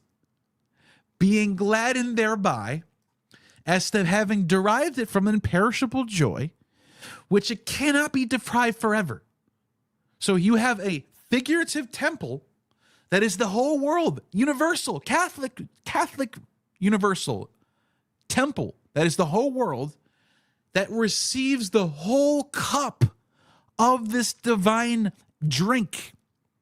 What else does he say?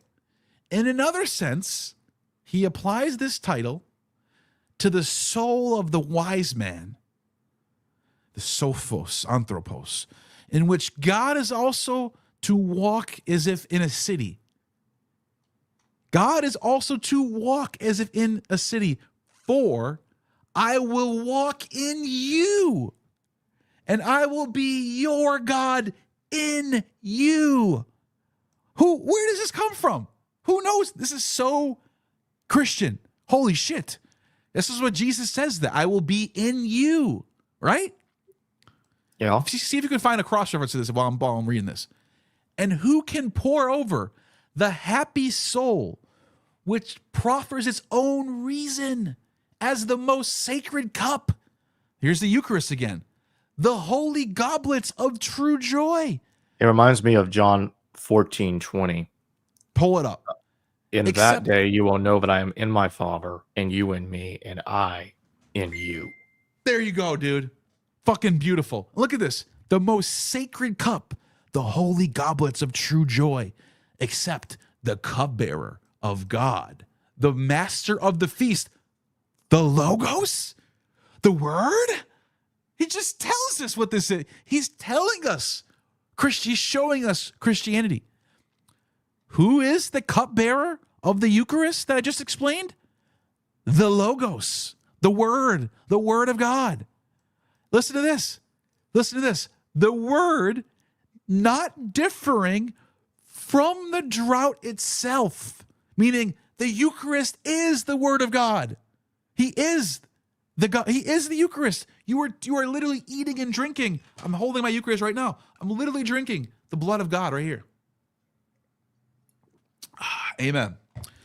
But being in itself an unmixed state, the pure delight and sweetness and pouring forth and joy, an ambrosial medicine of pleasure and happiness, if we too may, for a moment, employ the language of the poets, aka Euripides, aka Homer, aka Aeschylus. You want to know why?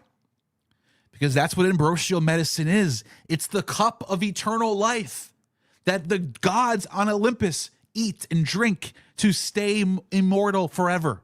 It's literally talking about a Eucharist given by the Word of God, who will be the God in you. I don't know what else. And by the way, this whole thing starts off with a figurative temple that is the whole world, universal. Oh, I get all worked up because it's so obvious. It's so fucking obvious where this all comes from. Philo's a Middle Platonist, by the way. Mm-hmm. Who loves, by the way, Philo loves to use Greek mythology to make his points. He's always talking about Bacchus and how he's a gift giver. He's always talking about Hercules and how Hercules completed all these tasks for the sake of mankind. And like Hermes, the great messenger of the gods, the Logos, the Word. This is all over Philo, by the way. So the gospel authors from the tradition of Philo are writing stories as if it's almost like Philo wrote the Gospels. Like you could just see this. It's so much in line with what Philo says. The gospel. It's also very similar to Paul. It's a predecessor. Like I said, it doesn't go all the way. Eusebius argues that Philo was a Christian. He says he met Peter. I remember that. It's all bullshit. Yes. It's all bullshit. Yeah. Well, what I will say is, find that cross reference. John, I was pointing to John 14:20. Can you pull it up? Yeah. I just want to show people how much. And then, by the way, this is John's gospel, the one that has the logos in it, off the rip in the introduction. Yes. This is the most Philonic of all the gospels.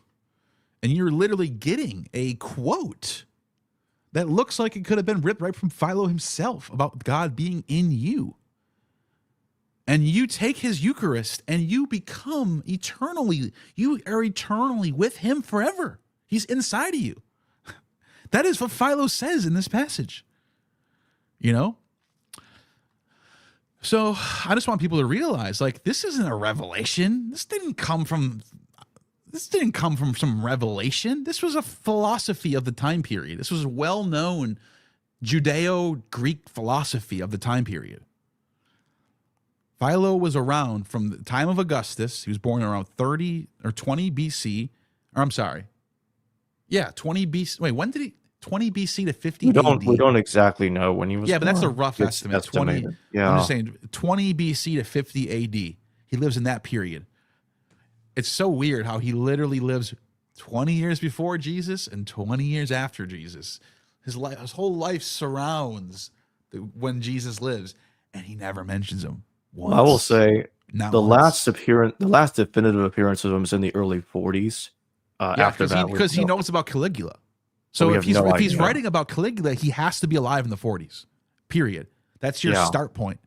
But then you get in other parts where he talks about living under Augustus and talks about like so we know he lives at some point in the BCs up in, you know what I mean?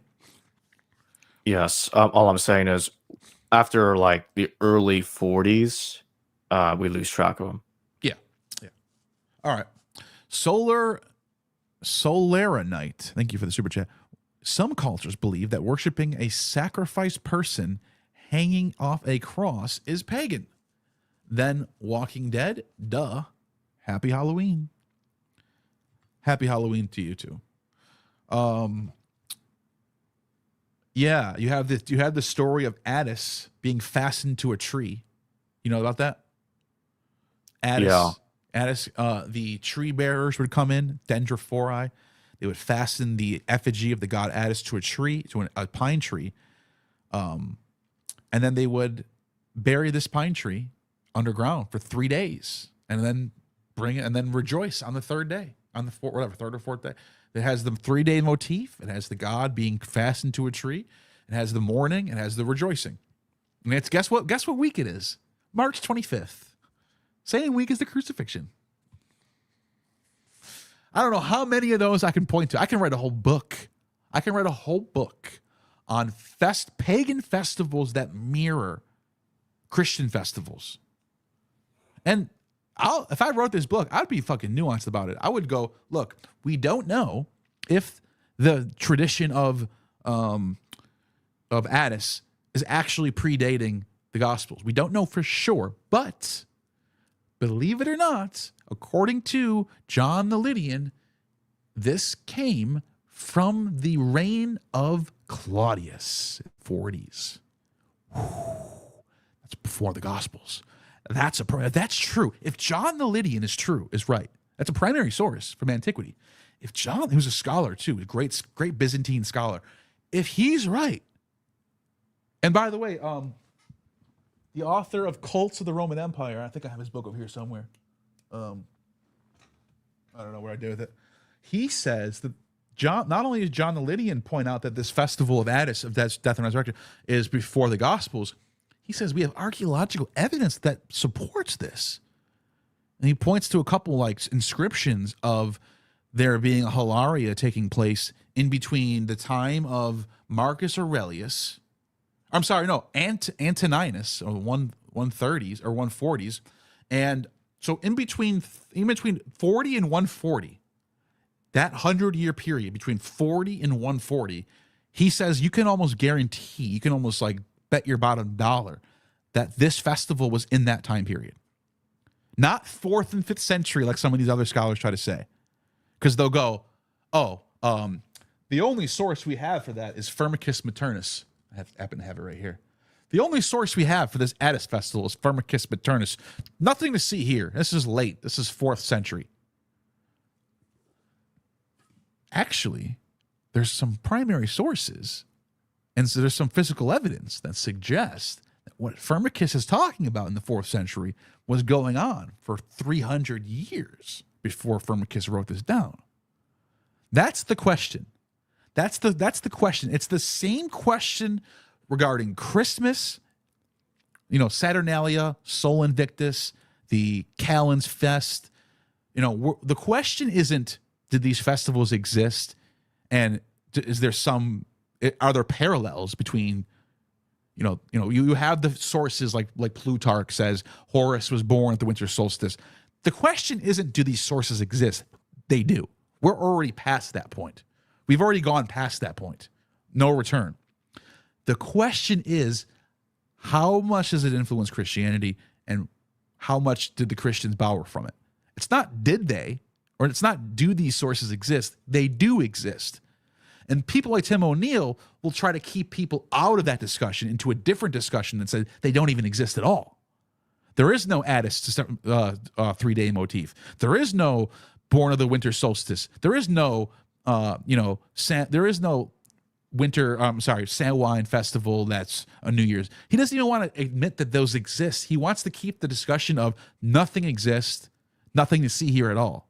Where I'm trying to say, the primary sources do show these sources exist. I want to know what is the degree of how much it influences Christianity. I'm already past if they exist or not. You understand what I'm saying? You see the big difference there? Big difference. Yeah. Thank you for that super chat. Yeah, and happy Halloween, Solora. Happy Halloween. I'm fascinated by the late dating of the Bible, as you've been covering. Was wondering if late dating accounts for the emergence of messianic fervor of 1st century BCE and CE. Doesn't it make sense? What do you think about this? I'm going to grab another glass of wine. Yeah, I think it makes sense. It's kind of the territory of where I'm at, because I think the Hebrew Bible has been misdated, just like the New Testament has been misdated. I think there have been obvious attempts to date as much of it as possible, as much of it as possible, as early as possible with both texts. Yeah. I think the Hebrew Bible was created in the Hellenistic period. And I think that explains why it's after the 1st century BC that we really start seeing real evidence of messianism in Judaism, and not so much earlier. So yeah, that's my take on it.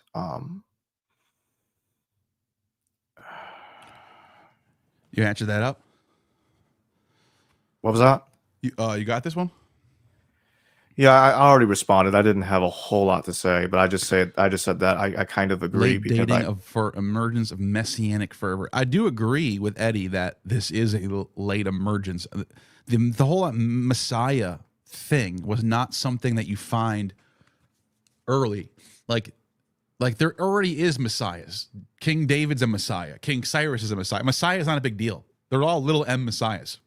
The big M Messiah, if you will, like as an idea or concept, it's not. It's like a 1st century idea. It's just like it's like some sort of thing. Something happened. You know what it is? I think it's inspired by paganism, because in like Virgil's eclogues and like other sources like the Sibylline oracles, and there's all these other sources of like, there's like some idea floating around in this time period of a consecrated savior that's going to be born. And the reason why I think they started doing this is because of Caesar Augustus. Because Caesar Augustus was thought to be like chosen by God to come and save the Romans and bring them into this world of peace and prosperity. And I think there was like people trying to compete with that. Philo, another passage by Philo, where Philo's talking about Caesar Augustus, and he says, oh, my God, Caesar. No one was like you, dude. Because he's comparing Caesar to Caligula. And he's like, Caligula sucks. Augustus, on the other hand, he says, oh my God, this guy, he was calming the storms. He was healing the sick. He was bringing prosperity to the world like no other. And he talks about him like he's a freaking Messiah, dude. And I think this idea of a mortal human being sent by God to do something and interact with the world became sort of like a thing because of Augustus and Caesar. And I think they kicked off a sort of a genre or some sort of like fervor. I guess that's a good word to use. Eddie used the word, some sort of messianic fervor that kickstarts in Judaism. And all of a sudden they're like, well, you guys think Augustus was great. We already had King Cyrus. He was the Messiah. And all of a sudden people are going, well, maybe we can get another Messiah. Maybe it could be another King David, actually. Right? Because think about it. You don't get this idea. How often do the prophets in the Old Testament say, when the Messiah comes, this is what's going to happen? Guess how many times? Can you guess? Let me look at the chat. Chat, I'm going to give you 30 seconds. How many times in the Old Testament does it say, when the Messiah comes, X is going to happen? 0. I don't think it doesn't does. ever. They never I was say just about that. to say that. The Messiah, the whole idea of the Messiah is just all pieced from people later, going back into the text and going, oh, here's a verse that talks about a man doing something. Well, that must be the Messiah. Here's a verse talking about a guy suffering for people. That must be the Messiah. Here's a verse talking about this and this is going to happen and there is no idea of the Messiah will come and he will do X, Y, and Z. That's not part of that's not a thing. It's not a thing until like Enoch. Like Enoch starts getting into like messianic. Like you can start seeing in the book of Enoch the attitude of some sort of savior like figure, like a Metatron or something. You know what I mean? Some sort of divine figure coming to save. It starts to happen right around the 1st century BC / 1st century AD. That's what I would say. Yeah. But yeah, the whole idea of the Messiah was not a thing in 99% of the Old Testament. Nothing. They don't care about it. It's not a concept at all. So, all right, Eddie, thank you for that super chat. Warlight, thank you for the $2. Antiquities 1841 is the original Jesus and Testimony in Flavianum.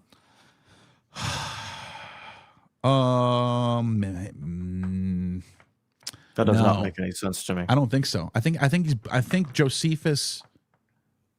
Well, I actually subscribe to the idea that most of this text has been heavily interpolated, but I do think that Josephus in the 90s was hearing about these stories about Jesus.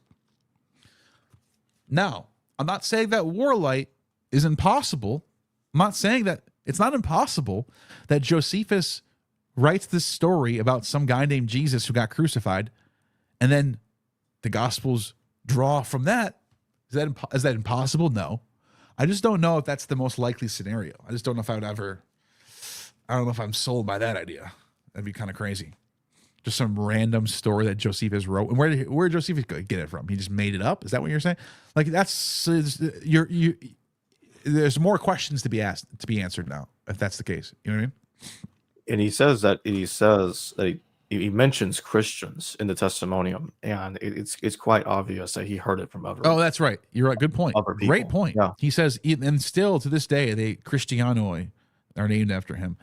Yeah. So why would he say that if he's making up a story for the first time? I mean, why would he mention a group called the Christianoi for the first time?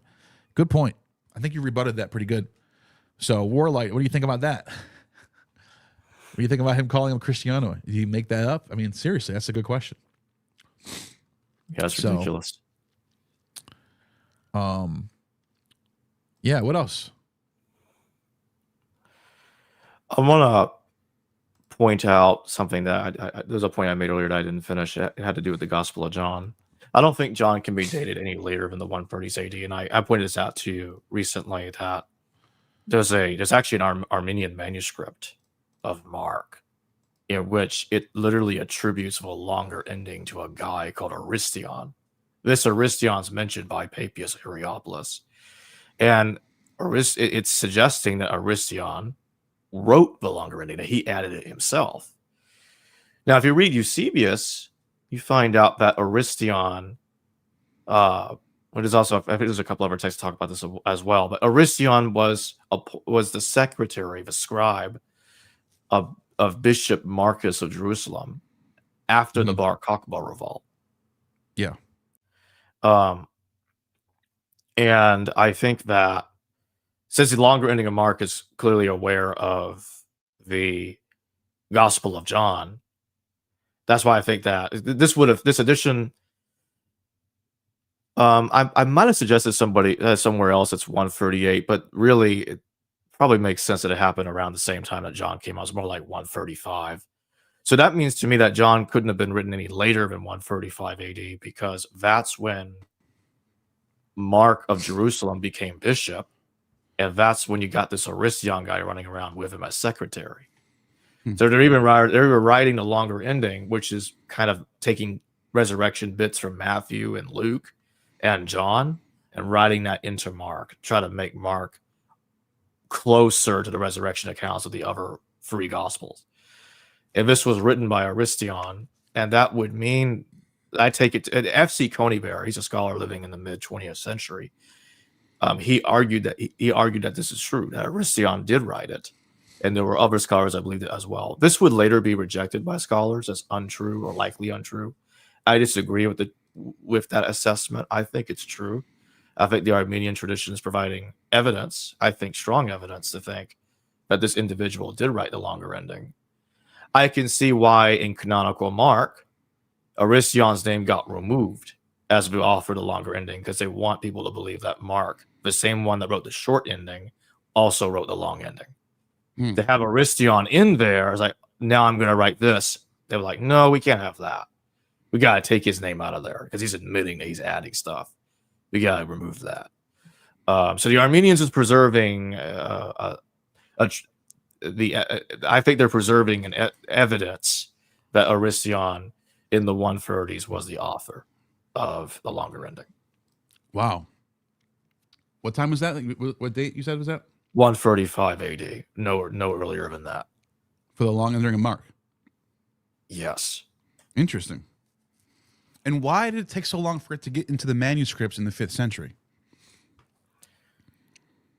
I think that my take on it is I think because they were aware Aristion wrote it, that it was inauthentic. I think there was an awareness that it's inauthentic. And later on, somebody decided that, no, let's go ahead and remove his name because nobody else was willing to do that. It's, for instance, this is the same kind of thing we see with different collections, different New Testaments. Some will include some books, others will not include others. Some ignored Revelation, for instance, if you get what I mean. So I think it was something like that was happening with Mark. And then at a later period, somebody decided that I want the longer ending to be accepted. So I'm going to ditch Aristion. I'm going to remove his name out of there, keep the rest of the text the same to leave the impression that Mark is the author of it. Well, when do you think Mark was written? Somewhere between 100 to 110. Yeah. Of the 2nd century.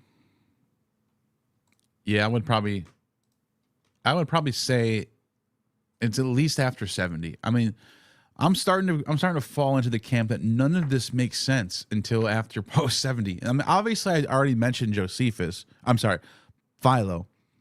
So the ideas of a non-temple theology of a savior, logos figure, all that's already there. I get it. I just don't think it starts becoming like important until after the temple falls. So I think like as soon as that thing happens, as soon as that war happens in 70, 73 in Messiah, all of a sudden now there's a huge black hole of culture. That there's a huge like vacuum that needs to be filled up, and that's when people start coming up with these gospels and new stories and new myths and new letters of Paul and new theologies, because they have to do something. What are they going to do? It's going to become pagan? No. So that's what I think happened. There's another reason I put John in the 130s. There's the anti-Marcionite prologue of John. It suggests something here that I don't think somebody would have made up. It's quite a wild thing for a Christian to make up, because it's basically admitting that John was written late and not an eyewitness document. It claims that John dictated to Papias as if he needed help to write something. He couldn't do it himself. He dictated to Papias the gospel, and Papias wrote down what John said. And then is the next part of it where things really go wild. Marcion reads it, reads the autograph copy, and apparently lost his mind, gets angry, starts preaching something else. John finds out about it, and he excommunicates Marcion from his church. Wow. When this happened. This is all in the anti-Marcionite prologue of John. I'm like, wait a minute. You're telling me that John's gospel was written in the beginning of Marcion's era, and Papias That is makes the actual author. somewhat sense, though. Well, this actually fits the contents of John, because in John 21 and elsewhere, it keeps saying we, like it's a committee. John itself is pretty Marcionite. I mean, John and We Luke wrote this. Yeah. Yeah. So the author of John's a we guy. It's a plural. It's more than one person. And in John 21, it says, we know his testimony is true, as if it's a dictated text. So the anti-Marcionite prologue of John actually fits John 21. And scholars, they talk about a zillion different proto-Johns that I do not, like, they're as hypothetical as Q is.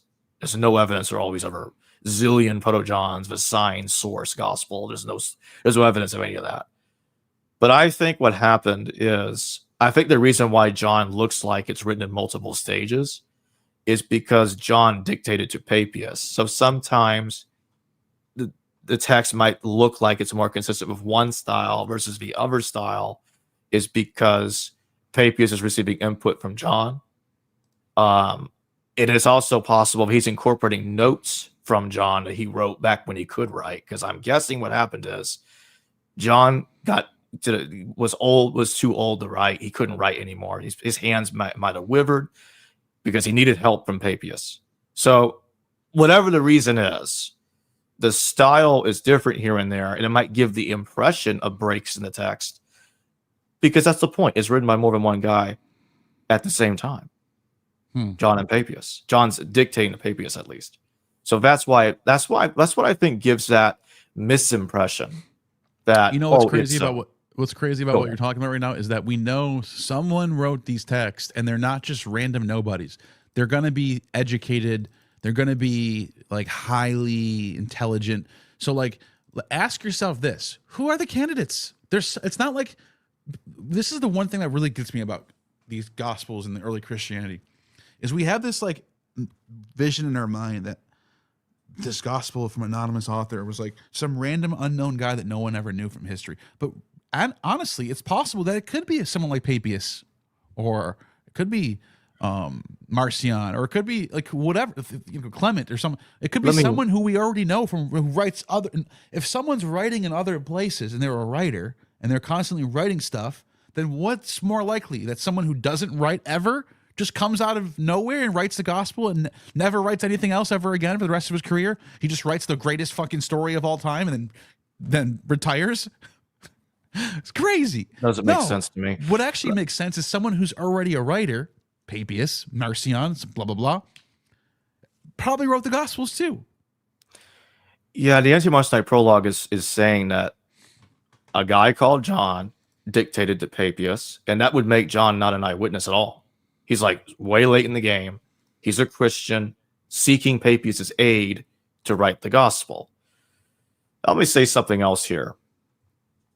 The so-called anonymity of the gospels. There are scholars that criticize this: Paul Anderson, Simon Gavercol, and others.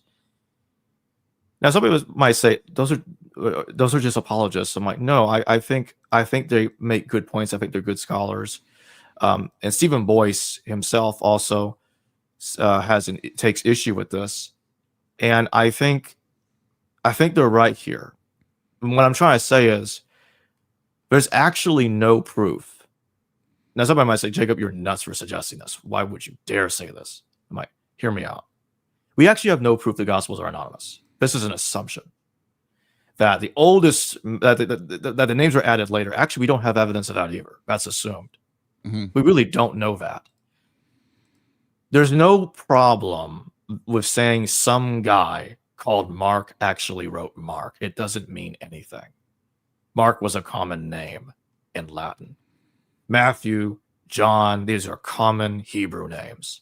There's no problem at all in my mind saying that these are just names of the people that actually wrote these texts. Same deal with Luke. Luke is just lying about being a traveling companion with Paul. And he's probably trying to say, my name sounds like Lucius, the guy in Romans that Paul talks about. Yeah, I think he's also mentioned in the pastoral epistles. I don't remember. But it's like, oh, I'm that guy. I'm just going to claim that I'm that guy. And even though it's different, and Origin in the 3rd century, he actually tried to make that link. Because he's like, that sounds like Luke. So he assumed that that's the same guy, even though it's quite clearly not. I mean, another way of handling it is you could say that he was a traveler or pseudo Paul, and the person that's writing these letters in the 90s. That's another way of handling it. But regardless, my point is, there is no proof that these texts are anonymous. This is an assumption by scholarship today, by many in scholarship. Not everybody. I just named a few people that do not believe that these texts are anonymous, as an example. And there are many others out there that do not believe that these texts are anonymous, if you look far enough. So the theory is not as solid. The anonymity theory of the Gospels is not as solid as it sounds. It really isn't. I'm just throwing that out there. Yeah, that makes sense. Trying to think what else. I gotta probably start slowing down soon. Let me think. Is there any more super chats? No. I guess the last thing we can talk about is we can get back, just to go back to the influence on from pagan stuff to Christian stuff. Like, another thing to keep in mind is that, as we pointed out, Christianity is a product of late 1st century, arguably 2nd century, Jewish and Greek fusion. But the church does not start getting power until after the 4th really century, maybe even the 5th to get like when they really start. Yeah. So there's a whole 3 centuries of these two cultures being side by side and working at the same time. And you have the rise of Mithraism and Sol Invictus, and you have the rise of Elagabalus, and you have the rise of Dusharis, and you have you have all these cults in late antiquity that are right next to Christianity, and they're not being forced to leave anytime soon. That makes it way more likely that there's cultural exchanges happening. It's not like Christianity was invented and then the next day paganism was out the door. Because then in that case, you can almost make the argument that's like there was no time for these cultures to even interact, really. It just started. One of them came up and the other one was gone. But we have a whole 300 years of these cultures being right next to each other on the scene at the same time. If Epiphanius is telling us in his writings in the 300s, Epiphanius is writing in the reign of Constantine, or maybe right after, during his son's reign, I think. He's telling us that there are other gods, i.e. Dusharis, Ion, who are born of the Virgin at the winter solstice. And then you have other accounts of people like, who was the other one I was going to point out? Oh, Firmicus Maternus, same century, 4th century, talking about gods like Attis, who have a death and resurrection festival at the springtime. You have in Macrobius' Saturnalia. I think this is getting into the 5th century now, way later. But even in Macrobius' Saturnalia, he's talking about traditions of Dionysus and Bacchus and Apollo being born at the winter solstice. And the sort of monistic, syncretic theology where like monotheism is already becoming a thing without even Christianity even being there. Platonism is developing it. Look at Julian the Apostate. What I'm trying to say is we can see the development of this culture and the time that it takes to leading up to Constantine, leading up to Theodosius, and leading up to Justinian and all that stuff. We can see, like, I guess what I'm trying to say is,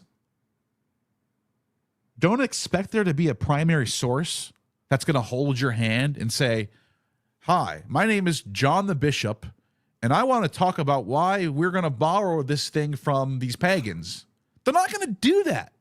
We have to look at the evidence and come up with this by ourselves. We have to do a little bit of detective work on this. And this is the thing that bothers me about a lot of these really reserved scholars on this topic, is they want there to be some sort of like smoking gun. Like, John, in the year 200 AD, I say that we're going to borrow Christmas. And we're going to say in December 25th, we're going to borrow it from Sol Invictus.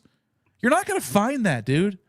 You're going to have to look through the evidence. And you're going to have to go, whoa, wait a minute. Aurelian dedicated a temple on December 25th. Oh, that's interesting. Oh, what happened after that? Oh, then the liturgical date of the Christmas came around right a couple decades later. Huh, I wonder why. I wonder why that happened. You know, you got to, and then someone like Tim O'Neill would point out, well, they already calculated the date before. Yeah, one Christian did. Let's grant Hippolytus. And I think there's another one. The other one is Julius Africanus. Let's grant that both of them calculated December 25th. So what?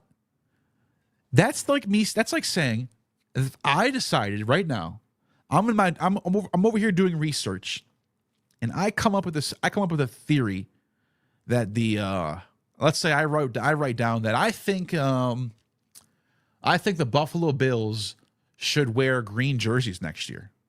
I write it down. Cool. Does that mean that 10 years from now, if the Buffalo Bills change their jerseys to green, does that mean that I'm the one that did it? I didn't do it. It means that someone down the line decided to go with that decision for some reason. And there could be multiple reasons why. That one of them could be, well, Neil suggested this in 2026. Or that's one reason. And another reason is, on top of that, this other team looks really good in green. I think his idea might work. And you can have both be true at the same time. You can have Hippolytus calculating December 25th and Aurelian dedicating a temple to Sol Invictus, and then Christians later on going, all right, we have all these candidates. This guy over here thinks we should do it in April. That guy thinks June. This guy thinks October. But you know what? I think Hippolytus's idea is the best. Why? Because the pagans are already doing this. This would be fucking great, dude. We can get them all to join us. You can have both be true at the same fucking time. This is not that hard to grasp. And I like to add, even if Tim is right about those things, I still think they would have gotten it from pagans anyway, because that's the funny part. Go ahead, finish. I'm gonna add to this. Augustus, when it came to the Saturnalia, limited private festivities and had expanded to a week-long. Let me correct myself. That was under Roman. That was under the Roman Republic. But Augustus did officially limit the public holiday. Yeah, they're moving the dates around. That's a definitely thing. And but not only under that, Augustus, my point is a 3-day thing enters the picture. But go ahead. But under Augustus's reign and his father or uncle, they switched the Julian calendar over that made December 25th the winter solstice. So, yeah. And then you have Plutarch saying Horus was born at the winter solstice in the late 1st, early 2nd century. So you can have Hippolytus calculating these dates inspired by other trends that are happening, i.e. the winter frickin' solstice. What? It's so odd. It's so clear. And I think the same thing applies to Easter and to Halloween.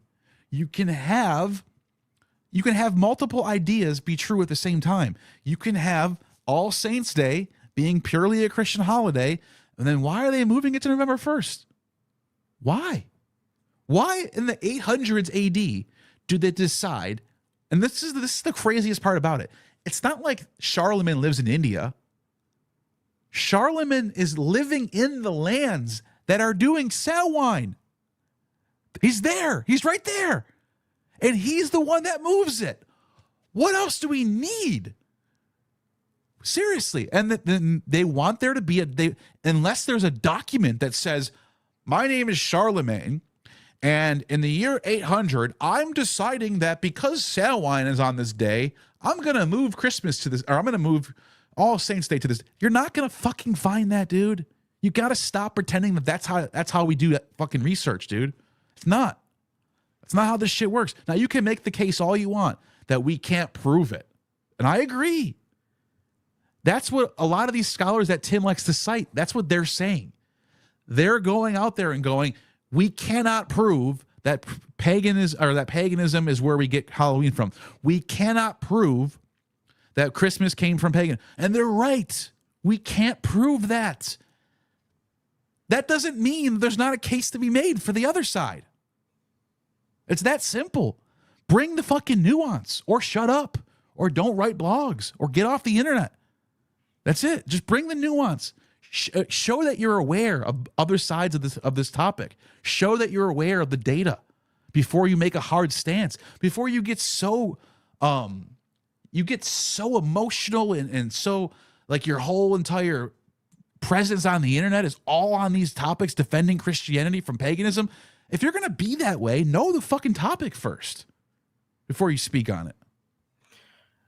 And I also want to say, before we address the super chat, that I think we have to be careful even with the word uncertain. I don't think things are as uncertain all the time as it might seem. And other people that have bad arguments, they'll try to retreat to the land of uncertainty to kind of balance things out with other people. It's like, well, you can't be certain either. So they feel like they have a safe space to defend bad conclusions. It could be a brain in a vat for all we know. Yeah. Yeah, they love that. That's another good point. Is that they it's really funny. Bad subjectivism. It really is. But let's get to the super chat here. Have you heard of the Tahev Messiah in Antiquities 4:1? Have you? The Tahev? Because Antiquities 18 is the Testimony in Flavianum, right? Antiquities 18 free, which is earlier than okay. So is this about the the temple of Anubis? Is that the one? It's either that or maybe the Samaritan. It's somewhere around there. Yeah, look it up. Here, want me to pull it up from Josephus? Yeah. All right. Let me see here. Josephus. It's from the Jewish War or Antiquities. Okay. Here we go. Let me share my screen. And we're going to, what is it? 18. What is it? 14? What is it? Which one is it? 1841. 1841.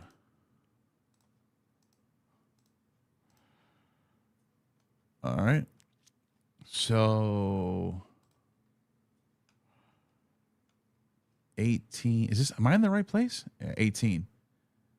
Quirinius, a Roman senator, and there it is, right it's there. It's about the Samaritan prophet. We were just talking about Quirinius, though, from the, and then that's the guy cited by Luke right here. Senator who proceeded through all magistracies and consulship, was extremely distinguished in others, arrived in Syria to be governor. By the way, that happened in 6 AD. That happened in 6 AD. Yeah.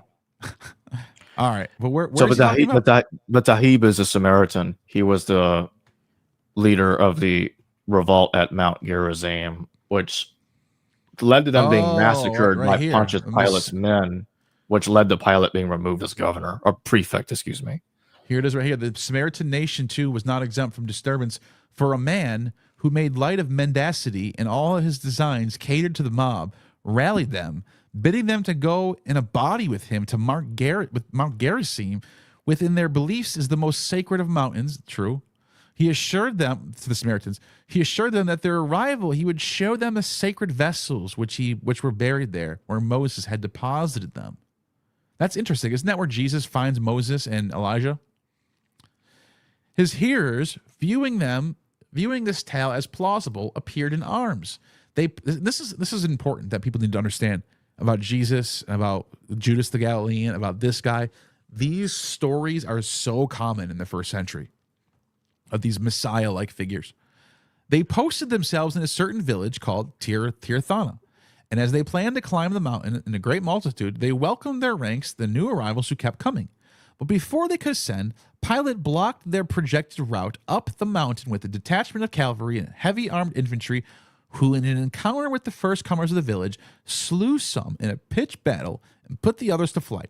many prisoners were taken, of whom Pilate put to death the principal leaders and those who were the most influential among the fugitives. When a uprising had been quelled, the council of the Samaritans went to Vitellius, a man of consular rank who was governor of... Is that the same Vitellius?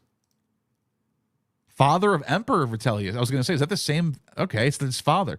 A man of consular rank who was governor of Syria, and charged Pilate with the slaughter of victims. For they said it was not as rebels against the Romans, but as refugees from the persecution of Pilate that they had met in Tirthana. Vitellius thereupon dispatched Marcellus, one of the friends, to take charge of the administration of Judea, and ordered Pilate to return to Rome and give the emperor his account of the matters which he was charged by the Samaritans. And so Pilate, after having spent 10 years in Judea, hurried to Rome in obedience to the orders of Vitellius, since he could not refuse. But before he reached Rome, Tiberius had already passed away. Oh, look at this. Vitellius, on reaching Judea, went up to Jerusalem, where the Jews were celebrating the traditional feast called the Passover. I didn't even know about this. Having been received in a magnificent fashion, Vitellius remitted the inhabitants of the city all taxes and the sale of agricultural produce, and agreed that the vestments of the high priest and all his ornaments should be kept in the temple in the custody of the priests, as been the privilege before. At that time, the vestments were stored in Antonia. There is a stronghold of that name for the following reason. One of the priests... Okay, I think that's the end of the story, right? Anyways, that's interesting that this happens right around the time of the Passover. And anyways, I'll state that the Gospels do not clearly the Gospels do not clearly specify which mountain Jesus encountered Moses. At least I don't think it does. But much later tradition claims it was Mount Tabor. Tabor, yeah, I heard that before too. Yeah, so they're doing that because the Gospels don't state which mountain it is, if I remember correctly. Yeah. Well, this has been fun. Yeah. I got your link in the description for anyone watching. You can go subscribe. Last thoughts before we go. I don't think I have any. Yeah, I think we said enough, right? I think we did. We covered a lot of ground tonight. We covered a lot of ground. That was good. I appreciate that. And yeah, happy Halloween, everybody. Yep, happy Halloween. Hope you're enjoying this time of the year. It's a great time of the year, fall time. I love it. I also, this is it. We're getting into the time of Thanksgiving and Christmas, and it's a good, jolly old time. And it's always been that way. Isn't that funny? How in all the primary sources, it's never been a time where this has not been a jolly, holly, merry time. Right. And so keep that in mind all the way up until Easter. I'll keep talking about this stuff, and then we'll have a summer again. Just like always. That's the cycle of the world. That's the death and resurrection of the world soul. Plato's world soul, which is Christ, in a way. Thank you for that. And you have just attained true gnosis.